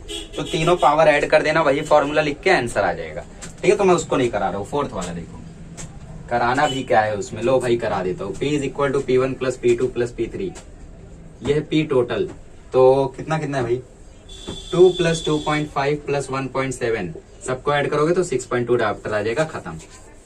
ठीक है, चल 4th वाला करते। एक ऑब्जेक्ट है जो 20 सेंटीमीटर दूर रखा गया उस लेंस से जो वर्चुअल इमेज देता है। अब 60 सेंटीमीटर दूर रखा गया है ऑब्जेक्ट। ठीक है, तो ऑब्जेक्ट हो गया U इज इक्वल टू -60। अब बोलोगे माइनस क्यों, अरे साइन कन्वेंशन भूल गए, चाहे कॉनकेव हो चाहे कॉन्वेक्स हो, दोनों के लिए एक है। हाइट अगर ऊपर है, पॉजिटिव है तो हाइट ऊपर है, नेगेटिव वैल्यू आई है तो मतलब ऑब्जेक्ट इमेज नीचे बनी है। अगर ये लेफ्ट साइड में है तो U माइनस रहेगा, अगर राइट साइड में है तो पॉजिटिव रहेगा। ठीक है, कोई भी चीज, तो इससे दूर रखा गया तो माइनस। फिर बोला है ये वर्चुअल इमेज देता है फ्रंट ऑफ द लेंस। ठीक है, वर्चुअल इमेज देता है मतलब इसी साइड। अब इसी साइड इमेज भी है मतलब V भी रहेगी -20। समझ रहे हो ना, इसी साइड है और लेफ्ट साइड में है तो माइनस। इसी साइड कैसे पता चला, वर्चुअल बोला ना, वर्चुअल कब रहता है, जब इसी साइड बनता है। अच्छे से समझो इसको, कंफ्यूज मत होना, मुझे पता नहीं क्यों लग रहा है आप कंफ्यूज हो रहे हो। ठीक है, मैं 3-4 क्वेश्चन कराता हूँ तब प्रॉपर समझिएगा, खुद से क्वेश्चन बनाएंगे, डोंट वरी। हमें क्या पता करना है, हमें पता करना है focal length, correct. So formula है 1/V minus 1/U is equal to 1/F। V भी है माइनस में और U भी है माइनस में, तो ये माइनस माइनस मिलके प्लस हो जाएंगे, तो 1/-20 प्लस 1/60 डिराइव करो तो 60 20 1 जा 20, माइनस में -20 इंटू दिस -1200, वैल्यू आ जाएगी 40 अपॉन -1200। ठीक है, मैं नीचे नीचे करता हूँ, सॉरी फॉर दैट। ये 1 अपॉन एफ निकाल रहे हैं हम लोग।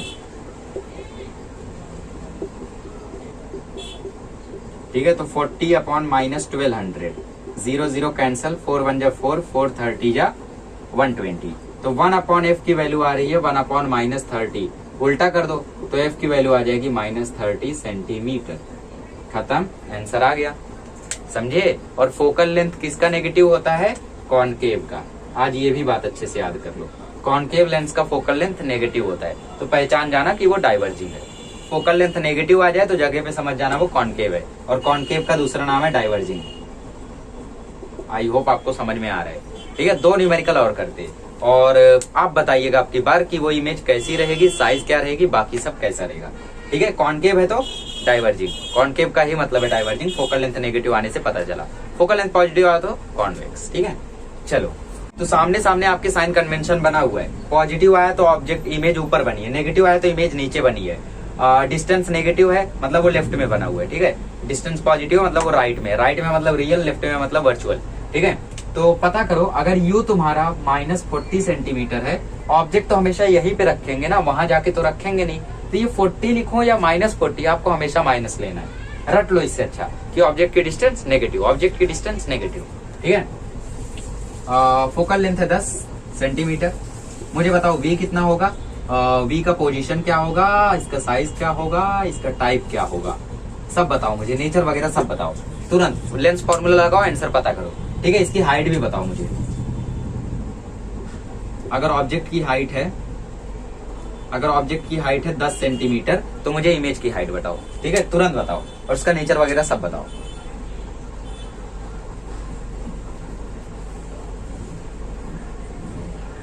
चलो, हो गया, देख लो। फॉर्मूला क्या है, 1 upon V minus 1 upon U is equal to 1 upon F. क्या पता करना है? वी, तो वी को यही रहने दो, तो 1 upon F plus 1 upon you. F कितना है भाई 10, यू कितना है भाई -40, क्रॉस मल्टीप्लाई करोगे तो -40 प्लस 10 अपॉन -400, तो 1 upon V is equal to -40 plus 10 -30, और ये -400, 0 0 कट गया, माइनस माइनस कट गया, तो वी की वैल्यू आ जाएगी 40/3। काट दो इसको, काटोगे तो क्या आएगा, 40 को 3 से काटो तो 13.3333 आने से अच्छा 34 लिख दो। तो इमेज कैसी बनी? पॉजिटिव। पॉजिटिव आंसर आया ना, तो मतलब वो राइट में बनी, और राइट में बनी है मतलब वो है रियल। अब चेक करना है इरेक्ट है या इन्वर्टेड है, वो कैसे पता चलेगा? हाइट से पता चलेगा। अगर हाइट पॉजिटिव आती है तो वो इरेक्ट है, क्योंकि ऊपर है ना, नेगेटिव आती है तो इन्वर्टेड है।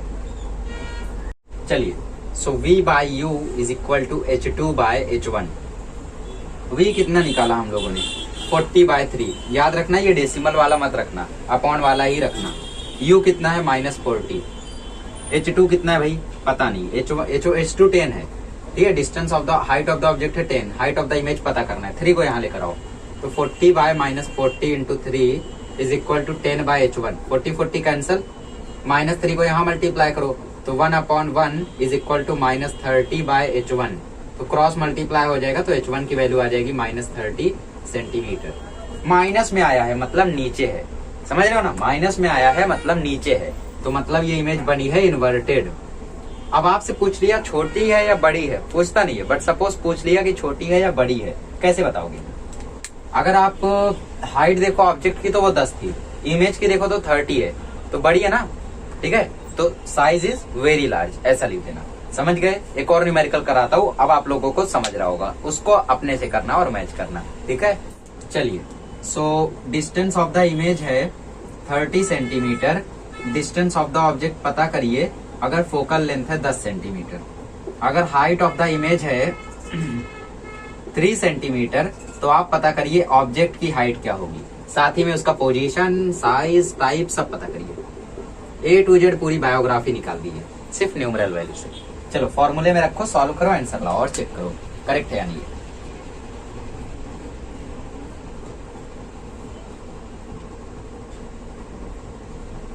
वाह, ओके।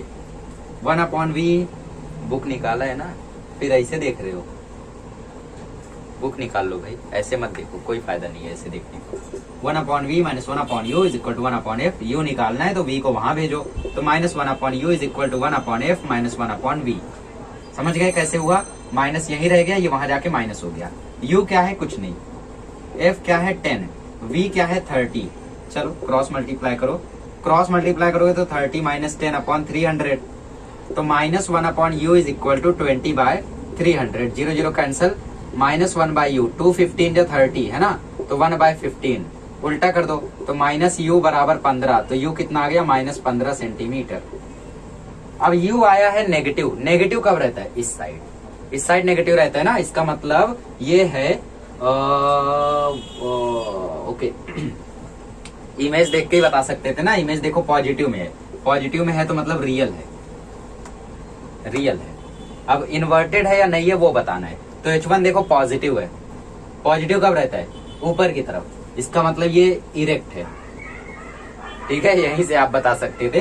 खैर आपको हाइट पता करनी है, बड़ी होगी या छोटी होगी, तो उसके लिए करना पड़ेगा। तो फॉर्मूला क्या है हाइट पता करने का? v/u is equal to h2/h1। v कितना है? 30। u कितना है? -15। h2 क्या है? पता नहीं। h1 क्या है? 3 -15। ओके कट गया ना, 15 टू जा। अब -2 is equal to h2/3। Cross multiply करो तो h2 की वैल्यू आ जाएगी -6 सेंटीमीटर। ठीक है, मतलब ऑब्जेक्ट नीचे रखा हुआ था, ऐसा कभी होता नहीं है, बट ऑब्जेक्ट नीचे रखा हुआ था, इन्वर्टेड। ठीक है, ऑब्जेक्ट का हम लोगों ने यहाँ पे बायोग्राफी निकाला। अब ऐसे ही क्वेश्चंस की आप लोग और प्रैक्टिस करें, और एक क्वेश्चन मैं होमवर्क में दे देता हूँ ताकि मैं भी तो जान सकूं कि आपको सही में समझा है या नहीं समझा है। ठीक है, सो कमेंट करके बताना कि उसका पोजीशन, साइज, टाइप क्या था। हाँ, मैं एक चीज बताना भूल गया कि इमेज बड़ी बनी है या छोटी। H1 3 है और H2 6 है। ये ऑब्जेक्ट का है, ये इमेज का है। ठीक है, तो ऑब्जेक्ट बड़ा है देखो, तो इमेज स्मॉल बनी है। अगर ये वैल्यू इससे बड़ी होती तो हम बिग लिखते, बहुत बड़ी होती तो लार्जर लिखते, वेरी लार्ज ऐसा। बहुत छोटी होती तो पॉइंट इमेज। सपोज u है आपका -40 सेंटीमीटर, f है आपका 10 सेंटीमीटर, तो मुझे v बता करके बताना। और अगर h2 है 5 सेंटीमीटर ओके, ऐसा क्वेश्चन कराया है क्या मैंने? मुझे लग रहा है मैंने कराया है, चलो छोड़ो। अगर u है -30 सेंटीमीटर, फोकल लेंथ है 5 सेंटीमीटर और H2 है 3 सेंटीमीटर, तो मुझे पता करके बताओ H1 कितना होगा और V कितना होगा। साथ ही में मुझे उसका पोजीशन बताओ, इमेज का टाइप बताओ, नेचर बताओ और साइज बताओ। मुझे भी नहीं पता इसका आंसर क्या होगा, आप लोग कमेंट करके बताना। साइन कन्वेंशन रिवाइज करा देता हूं। अगर वैल्यू पॉजिटिव आती है तो वो इरेक्ट रहेगा, नेगेटिव आती है तो इन्वर्टेड रहेगा। अगर डिस्टेंस मतलब V या U, VU अगर नेगेटिव आते हैं तो मतलब वो वर्चुअल है, अगर V पॉजिटिव आता है तो मतलब वो रियल है। इतना ही सीखना है सिर्फ आपको, ठीक है, अच्छे से समझ लो। अब हम लोग पढ़ लेते हैं आंखों के बारे में।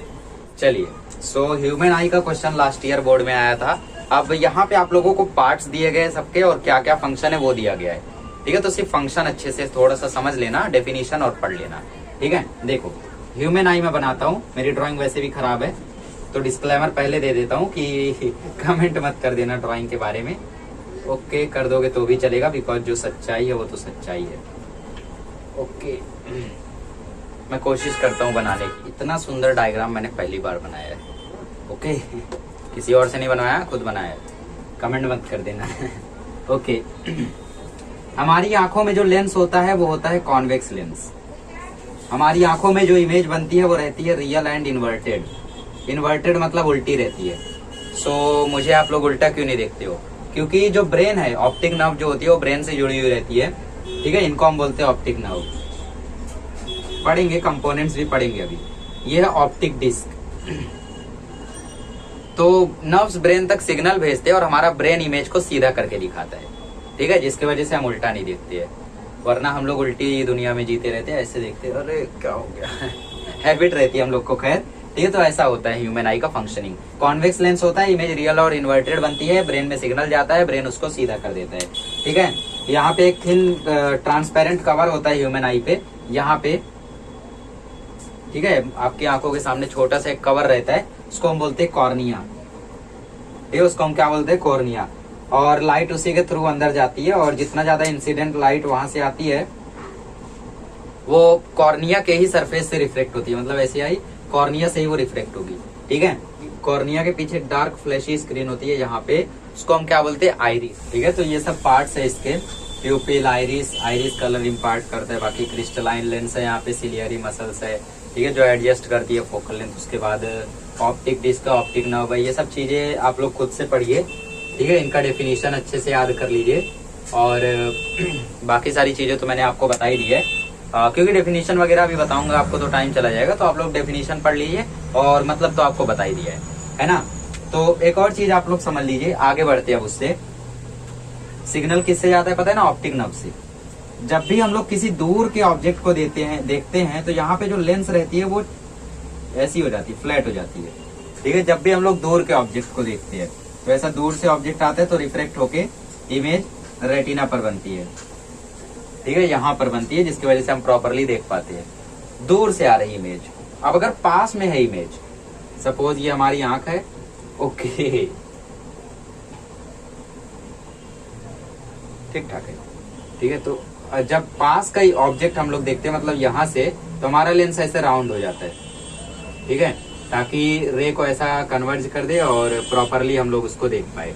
तो इसी में अब डिफेक्ट आ जाता है, एक एक कैसे आता है वो देखते हैं। उससे पहले आप लोग समझ लीजिए कि जो मिनिमम डिस्टेंस है, जैसे मैं अगर ऐसे अपने हाथों को देखूं तो मुझे थोड़ा सा स्ट्रेस फील होगा अपनी आंखों पे, तो अगर मैं इसको थोड़ा दूर करके देखो बढ़िया दिखेगा, है ना। तो 25 सेंटीमीटर एक डिस्टेंस है, जहां से पास लाके अगर आप देखोगे तो आपके ऊपर आंखों में एक प्रेशर पड़ेगा। ठीक है, वही आप लोगों को यहाँ पे दिया है। अगर आप उसको दूर करते जाओगे तो वो क्लियर होते जाएगा, ज्यादा दूर हो जाएगा तो भी आप लोगों को अजीब लगेगा ना, क्योंकि लेंस क्या होता है, राउंड फ्लैट होता है। तो फ्लैट होते होते जब बहुत दूर चला जाएगा तो नहीं देख पाओगे। ठीक है, तो ये सब प्रेशर पड़ता है, इसलिए ज्यादा करीब होके नहीं लिखना चाहिए, ये ज्यादा दूर होके भी नहीं करना चाहिए, क्योंकि दोनों में ही प्रेशर है। आइडियल डिस्टेंस पर रखिए। हम लोग क्या करते हैं, मोबाइल ऐसे करते रहते हैं। तो ये डिस्टेंस मेजर करो एक बार, ये 18 सेंटीमीटर है, मतलब तुम्हारी आंखों पे लगातार प्रेशर पड़ रहा है, जिसकी वजह से आंखें खराब होती है। ठीक है, जैसे मेरी भी एक हैबिट थी, कभी कभी लिखते समय मैं काफी एकदम नजदीक जाके ऐसे लिखता था। क्यों, थोड़े बड़े बड़े अक्षर दिखते थे इसलिए। ये क्या बात है, अरे बचपना था, 5th की बात बता रहा हूँ। ठीक है, उसके बाद से ये सब छोड़ दिया। फिर मोबाइल भी हम लोग करीब किए रहते, जिसकी वजह से आंख खराब होती है। बुक वगैरह तो दूर रहती है, उससे कहाँ आंख खराब होगी। मोबाइल ये जो आपकी आंखों को खराब करता है, मेरी आंखों को खराब करता है। ठीक है, चलिए हम लोग देख लेते हैं कौन कौन से डिफेक्ट्स होते हैं, क्यों हो जाते हैं वो, और कैसे ठीक किया जाता है। ठीक है, तो अभी हम लोगों ने देखा कि जब ऑब्जेक्ट को हम लोग दूर से देखते हैं तो लेंस ऐसा चपटा हो जाता है। ठीक है, ताकि कम कन्वर्ज करे, वो ऐसा दूर से आए कम कन्वर्ज करे तो यहाँ तक पहुंच जाए। पास का देखते हैं तो ये एकदम मोटा हो जाता है, जिसकी वजह से इसकी कन्वर्जिंग पावर ज्यादा होती है। तो यहीं से आ रहा है तो ज्यादा कन्वर्ज करके भेज देता है। सपोज ये मोटा नहीं हुआ होता और यहाँ से आता तो ये कन्वर्ज ही नहीं कर पाता, ये इमेज ऐसे चली जाती ना, पीछे चली जाती, तो वो हमें ब्लर दिखती। तो यही कुछ कॉन्सेप्ट है डिफेक्ट्स में, पढ़ते हैं एक एक करके। सबसे पहला आता है मायोपिया। ठीक है, पानी नहीं पिया, मायोपिया। मायोपिया याद रखना, नियर साइटनेस याद रखोगे तो कंफ्यूज हो जाओगे। नियर साइटनेस सोचोगे जो नजदीक का नहीं दिखता, वो ऐसा नहीं है। नियर साइटनेस मतलब दूर का ना दिखना। ठीक है, तो मायोपिया में आप लोगों को डिस्टेंट ऑब्जेक्ट डिस्टिंक्ट दिखते हैं। डिस्टेंट ऑब्जेक्ट अपीयर डिस्टिंक्ट, फिर ब्लर। ठीक है, प्रॉपरली नहीं। Near by object clear, near by object can be seen clearly. ठीक है, कोई नजदीक का ऑब्जेक्ट है तो उसको आप लोग क्लियरली देख सकते हो। ये होता क्यों है, इसमें हमारी जो रीजन है, रीजन देख लो। जो हम लोगों का कर्वेचर होता है कॉर्निया का और आईलेंस का, वो इंक्रीज हो जाता है, जिसकी वजह से कन्वर्जिंग पावर उतनी ही रहती है। ठीक है, आईलेंस का और कॉर्निया का कर्वेचर इंक्रीज हो जाता है, और साथ ही में जो आईबॉल रहती है, आईबॉल, ठीक है, क्या बोल सकते हैं उसको, प्यूपिल जैसा। ठीक है, आपकी आंखों में यहाँ पे वो आईबॉल, वो थोड़ा सा इलॉन्गेट हो जाता है। ठीक है, इसके वजह से ये प्रॉब्लम होती है। तो अब डायग्राम से समझते हैं आखिर ये होता कैसे है। सबसे पहले ये नॉर्मल आंखें हैं। ठीक है, यहाँ पे ऐसा ये लेंस है। ओके, सो यहाँ दूर से लाइट रे आ रही है। मायोपिया में दूर का नहीं दिखता ना, तो दूर से लाइट रे आ रही है, तो ऐसे लाइट रे आती है। यहाँ पे लेंस है, कॉन्वेक्स लेंस, तो ये ऐसा टकरा के ऐसा होता है। सीधा सीधा वाला तो सीधा सीधा ही जाएगा। ओके, कुछ ज्यादा ही सीधा चला गया, गड़बड़ हो गया। ओके, ऐसा होगा। और फिर यहाँ से जो आएगा वो भी रिफ्लेक्ट होके ऐसा ही होगा। तो इमेज सही जगह पर बन रही है, रेटिना पर बनती है तो प्रॉपर है, ये रेटिना है, ठीक है। अब इसमें डिफेक्ट क्या होता है देखो, अब मैं डिफेक्ट वाला डायग्राम बना रहा हूँ। यहाँ पे लेंस है, अब लाइट रे जब यहाँ से आती है तो ये लेंस क्या हो जाता है, इलोंगेट हो जाता है, जिसकी वजह से इसकी कन्वर्जिंग पावर ज्यादा रहती है। पहले वाले में वही बोला है, कर्वेचर जो होता है आईबॉल और कॉर्निया का वो बढ़ जाता है, जिसकी वजह से इसका कन्वर्जिंग पावर ज्यादा हो जाता है। तो ये कन्वर्ज करके इसको यहीं पे रख देता है, और यहाँ वाला भी यहीं रह जाएगा, और यहाँ वाला भी यहीं रह जाएगा। इतना पास भी नहीं आता है, यहाँ वहां तक रहता है, ठीक है, उतना पास नहीं आएगा, बट मैं समझाने के लिए बता रहा हूँ। तो ये यहीं पे बन जा रहा है, बनना इधर चाहिए, जिसकी वजह से हमें ब्लर दिखाई देगा। वो रेटिना पर बनेगा तो प्रॉपर रहेगा। तो अब हम लोग क्या कर सकते हैं, हमें क्या चाहिए, हमें एक ऐसा लेंस चाहिए जो इसको थोड़ा सा डाइवर्ज कर दे, है ना। डाइवर्ज कर देगा तो ये कन्वर्ज कितना भी कर ले यहाँ तक पहुंच जाएगा। तो डाइवर्जिंग लेंस कौन सा है, कॉनकेव।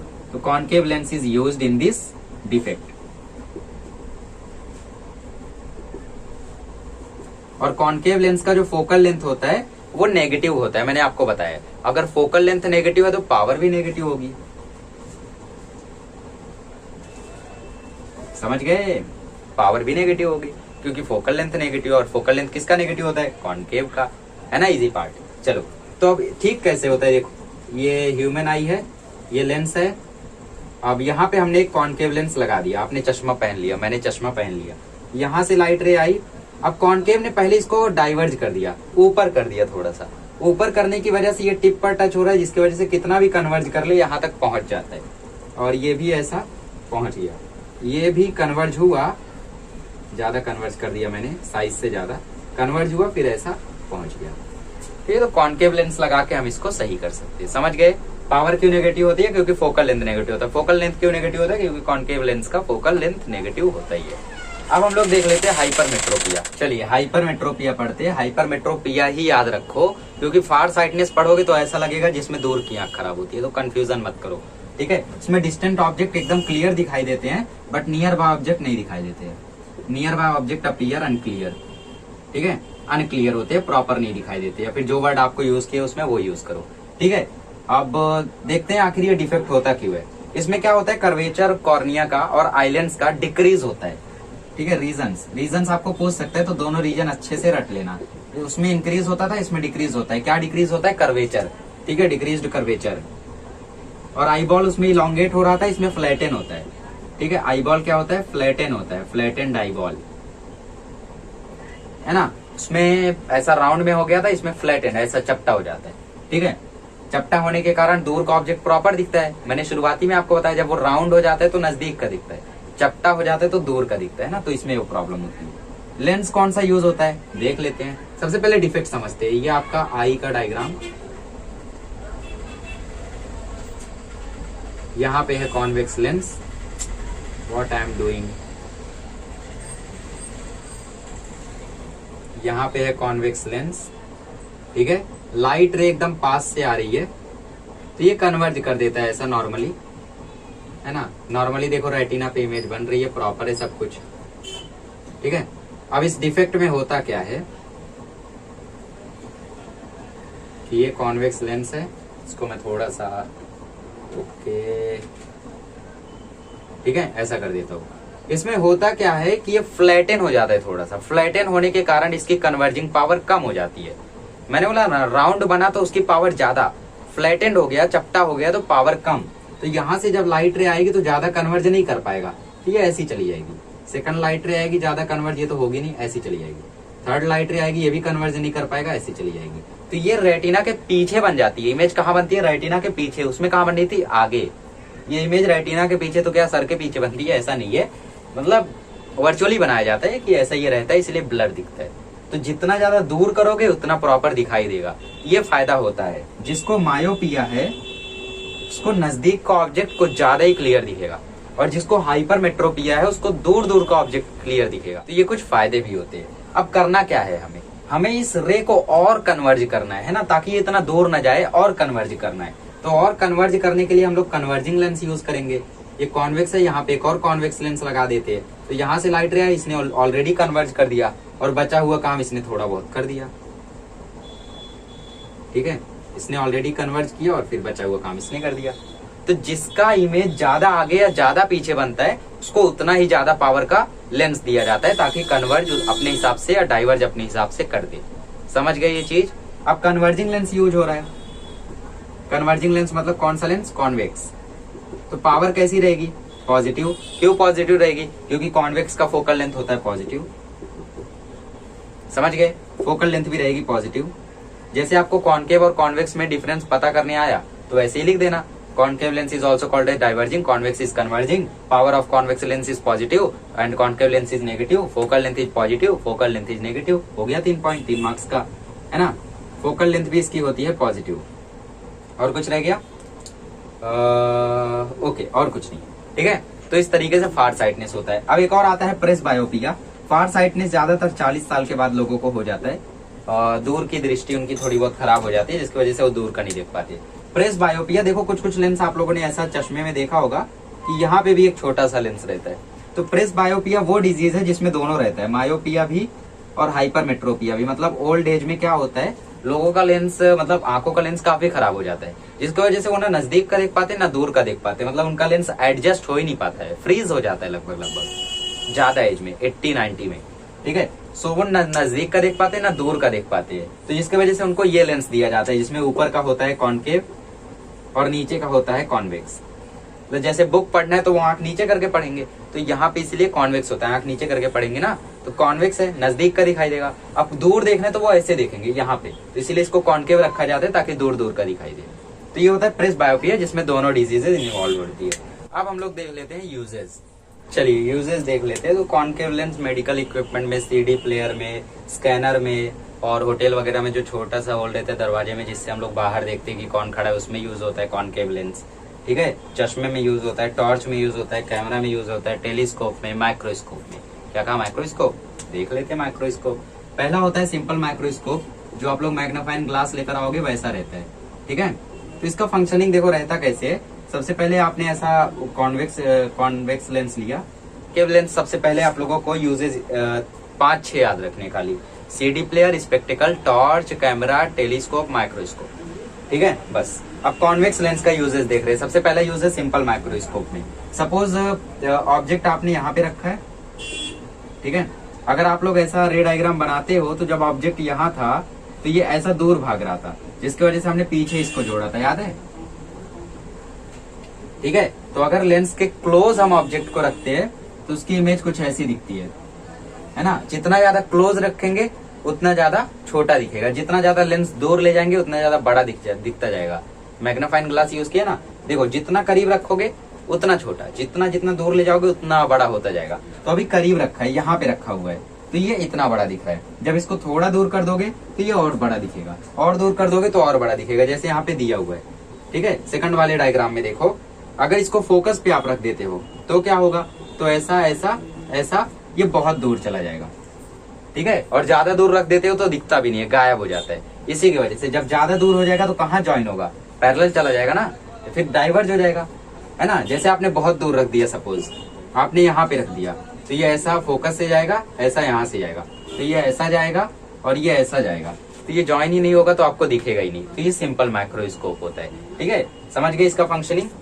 चलिए, थोड़ी सी खिचड़ी बन गई थी इसलिए मैं दोबारा बता देता हूँ। देखो ये कॉन्वेक्स लेंस है, यहाँ पे आपने फोकस पर रखा है, यहाँ से रे ऐसे, यहाँ से रे ऐसे, सपोज यहाँ पे फोकस है, ठीक है। यहाँ से ये ऐसा चला जाएगा, ये ऐसा चला जाएगा, जुड़ेगा नहीं, तो इसीलिए हम लोग पीछे लाके जोड़ते हैं, तो इमेज जो है वो कुछ यहाँ पर बनती है, ठीक है। तो ये पास में था तो यहाँ बनी। अब इसको अगर हम लोग लेंस को थोड़ा दूर करते हैं तो इमेज और बड़ी बनती है। जैसे अगर मैं लेंस को थोड़ा और दूर रख दूं, लेंस को, ऑब्जेक्ट को मैं यहाँ रख दूं, ऑब्जेक्ट को अगर मैं यहाँ रख देता हूँ तो ये कैसा बनेगा, ये और दूर जाएगा, और दूर जाएगा मतलब हाइट और बढ़ेगी, इतना बड़ा दिखेगा, है ना। और ज्यादा दूर कर दोगे तो ये पैरेलल चला जाएगा, दिखेगा ही नहीं। चलो हम लोग देख लेते हैं कंपाउंड माइक्रोस्कोप, टेलीस्कोप और ऑप्टिकल इंस्ट्रूमेंट। अब देख लेते हैं कंपाउंड माइक्रोस्कोप कैसे काम करता है। ये होता है आई पीस, जहाँ से हम देखते हैं ऑब्जेक्ट को। ये एक और लेंस होता है। सपोज यहाँ पे ऑब्जेक्ट रखा है, पहली रे ऐसी जाएगी, वो फोकस से पास होगा, दूसरी रे ऐसी जाएगी, ऑप्टिकल सेंटर से जाएगा, ठीक है। सो यहाँ पे ये ज्वाइन हो जाता है। मैं थोड़ा और बेंड कर देता हूँ ताकि ये ज्वाइन हो जाए, थोड़ी सी चोरी कर ली जाए, ओके, ठीक है, ऐसा। फिर उसके बाद क्या होगा, ये रे ऐसी जाएगी, ऐसी जाने के देखो पैरेलल है, तो ये कहाँ से जाएगी, फोकस से चली जाएगी, और फिर ये रे कहाँ से जा रही है, ऑप्टिकल सेंटर से। ओके ओके, ऑप्टिकल सेंटर से ये ऐसी जा रही है। अब देखो इमेज यहाँ पर बनी, ठीक है, इमेज यहाँ पर बनी। अब इसकी इमेज कहाँ बनेगी, इसकी इमेज बनाने के लिए फिर से हम लोग रे डायग्राम बनाएंगे, इसको पीछे लेकर आएंगे, पीछे लेकर आओ, पीछे लेकर आओ, यहाँ जुड़ा तो ये यहाँ पे हम लोगों का और बड़ा इमेज बन जाएगा। इतना छोटा ऑब्जेक्ट कितना बड़ा इमेज। ये होता है कंपाउंड माइक्रोस्कोप, जिसमें 2 लेंस यूज होता है, ठीक है। ये होता है आई पीस और ये होता है ऑब्जेक्टिव लेंस, दोनों के दोनों कॉन्वेक्स होते हैं, ठीक है। फिर से समझा देता हूं, ऑब्जेक्ट आपने यहाँ पे रखा, इसका जो इमेज था वो यहाँ पर बना, उसके बाद यहाँ से जब रह गई तो ये यहाँ तो पैरेलल जा रही है, यहाँ तो बनेगी नहीं, है ना। ये ऐसी जा रही है, ये ऐसी जा रही है, दोनों ऐसे जा रहे, बल्कि पैरेलल ना होके ये लोग ऐसे डाइवर्ज ही होते जा रहे। तो बनने के लिए पीछे लाना होगा, जब पीछे आ रहे हैं तो ये यहाँ पर बन रहे, तो ये बड़ी बन रही है, ये छोटी है बड़ी। ऐसे कंपाउंड माइक्रोस्कोप काम करता है, ठीक है। तो आई होप आप लोगों को ये समझ में आ गया होगा। जितना ज्यादा लेंस को दूर आगे करोगे उतना ज्यादा छोटा बड़ा ये बनता रहेगा, ठीक है। सो समझ लो इसको, पहले इमेज यहाँ बनी, इसकी इमेज कहाँ बनेगी, यहाँ बनेगी, ठीक है। इस तरीके से ही होता है। चलो अब हम लोग देख लेते हैं टेलीस्कोप कैसे काम करता है। चलिए, एस्ट्रोनॉमिकल टेलीस्कोप मतलब तारे और बाकी सारे प्लैनेट्स को देखने के लिए यूज होता है। तो होता कैसे, यहाँ पर हमारी आंखें हैं, आंखें बनाओ, पहली बार बना रहा हूँ, देखो आंखें कभी बनाई नहीं आज तक, ठीक है, ठीक ठाक बनी यार, ओके। हमारी आंखें हैं, हम लोग आईपीएस से देखते हैं। तो यहाँ पे सपोज सन है, वहां से लाइट रे आ रही है, तो पहली लाइट रे ऐसी आएगी, ऐसी बेंड होके ऐसे बनेगी। फिर एक और लाइट रे कैसी आएगी, एक और लाइट रे ऑप्टिकल सेंटर से जाएगी, कुछ ऐसी जाएगी, ठीक है, ऑप्टिकल सेंटर से जाएगी, कुछ ऐसी जाएगी, ठीक है, और ये इससे ज्वाइन होगी इस तरीके से। फिर एक और लाइट रे आएगी ऐसे, ये भी रिफ्लेक्ट होके इसी से ज्वाइन होगी, ठीक है। यहाँ पे मैंने थोड़ा बेंड कर दिया, सॉरी।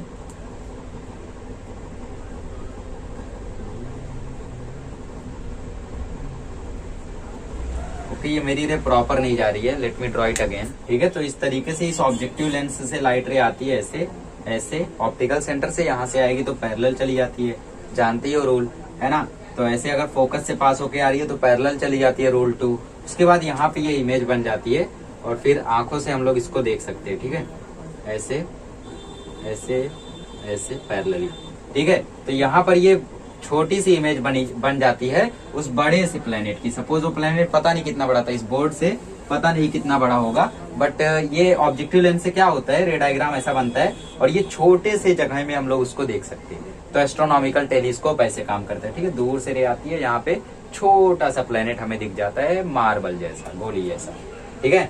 ऑप्टिकल इंस्ट्रूमेंट क्या होते हैं, ऑप्टिकल इंस्ट्रूमेंट मतलब कैमरा हो गया, प्रोजेक्टर हो गया, स्पेक्ट्रोग्राफ हो गया, ये सब, ठीक है। स्पेक्ट्रोग्राफ वगैरह में, स्पेक्टिकल्स, चश्मे में भी कॉन्वेक्स लेंस यूज होता है। स्पेक्टिकल्स कॉमन है, देखो दोनों में, माइक्रोस्कोप कॉमन है दोनों में, टेलीस्कोप कॉमन है दोनों में, ठीक है।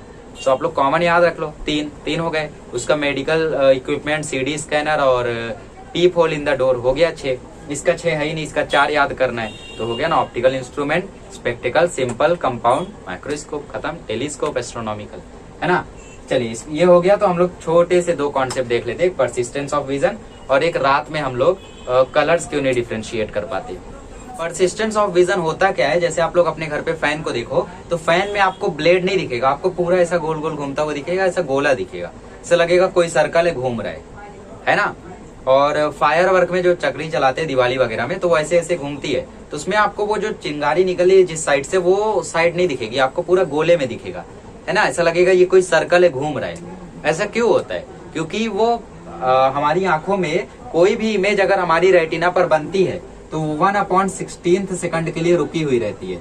जैसे सामने मैं देख रहा हूँ, हटा लू आंख, ठीक है, तो 1/16 सेकंड बाद वो डिसअपीयर होगी, 1/16 सेकंड बाद वो डिसअपीयर होगी। जैसे मैं उसको देख रहा हूँ, हटा लू, ठीक है, तो 1/16 सेकंड तक रहेगा वो दिमाग में, ठीक है। अब ऐसा मत बोलना कि मैंने एक बार सलमान खान को देखा तो मेरी आंखों में कुछ ज्यादा देर तक ही टिका रह गया था, ऐसा नहीं होता है, वो आपके ब्रेन में टिका रह गया था, आपकी आंखों के सामने आ रहा था।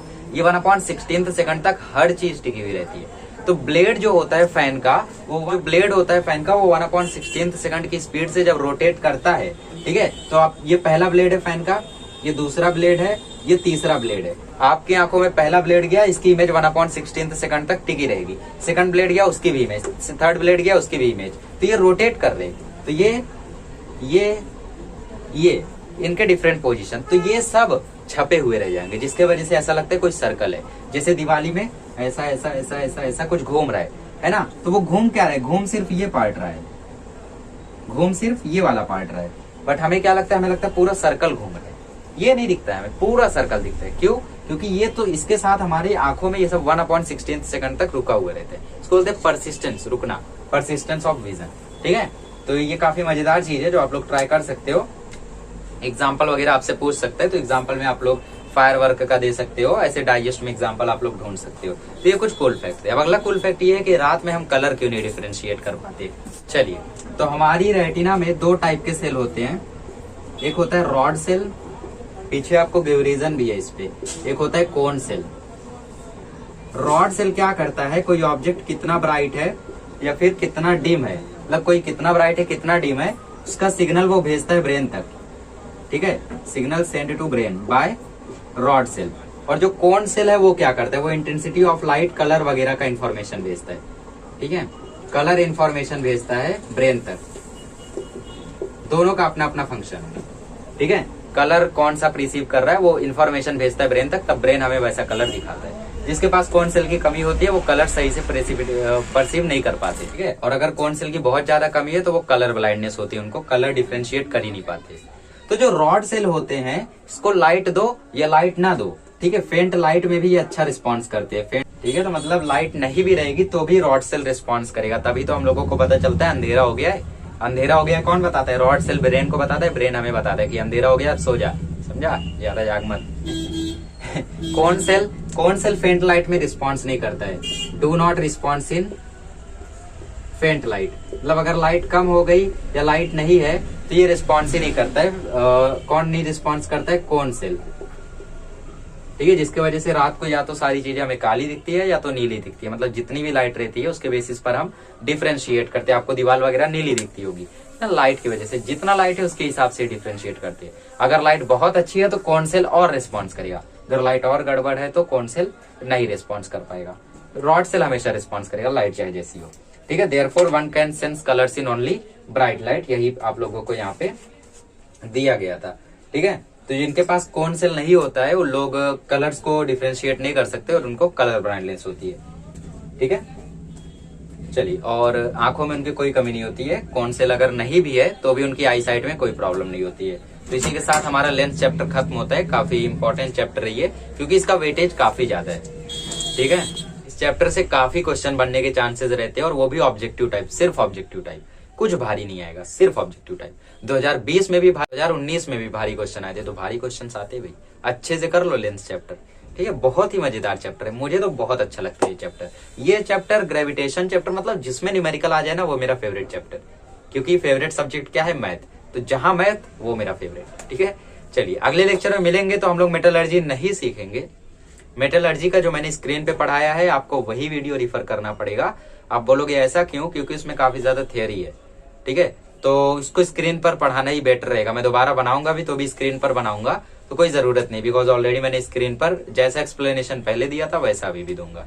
ओके, नॉट मतलब चेंज नहीं हो जाएगा एक्सप्लेनेशन, तो आप लोग वही रिफर करें। अगले लेक्चर में मैं आपको सिखाऊंगा कार्बन कंपाउंड्स में क्या इंपॉर्टेंट है और क्या करके जाना है। वही करके मैं भी गया था, रिस्क लिया, रिवॉर्ड मिला। ठीक है, एनालाइज करके स्मार्टली रिस्क लिया करो, ऐसा नहीं कि कुछ भी रिस्क ले लो, स्मार्टली लो, पूरा एनालाइज करके लो। ठीक है, तो कार्बन कंपाउंड मेरे को भी पूरा नहीं आता था, मैंने भी उसमें रिस्क लिया, कुछ ही चीजें की जो मुझे लगा कि पिछले साल आया है, इस साल आ सकता है, और सैंपल पेपर्स में दिखा, तो उन्हीं चीजों को मैंने किया और प्रॉपरली हो भी गया। तो 9th चैप्टर में मैं उन्हीं IMP कॉन्सेप्ट को आपको सिखाऊंगा। ठीक है, 10th चैप्टर भी मैं दोबारा नहीं पढ़ाऊंगा, बिकॉज उसमें कुछ है नहीं, सेल्फ रीडिंग है जो कि मैंने कर दी है स्क्रीन पर। ठीक है, और न्यूमेरिकल भी करा दी है, so don't worry about that. ठीक है, सो कार्बन कंपाउंड हमारा लास्ट लेक्चर होगा, और इसके बाद हम लोग सीखेंगे साइंस 2 का कोई चैप्टर, या फिर आप लोग बताइए, उसमें तो पूरा थियरी है, स्क्रीन पर पढ़ाना बेटर रहेगा। तो मैं तो सोच रहा हूँ कि साइंस 2 ना पढ़ाया जाए, फिर भी देखते हैं आपकी राय क्या है। ठीक है, थैंक यू सो मच।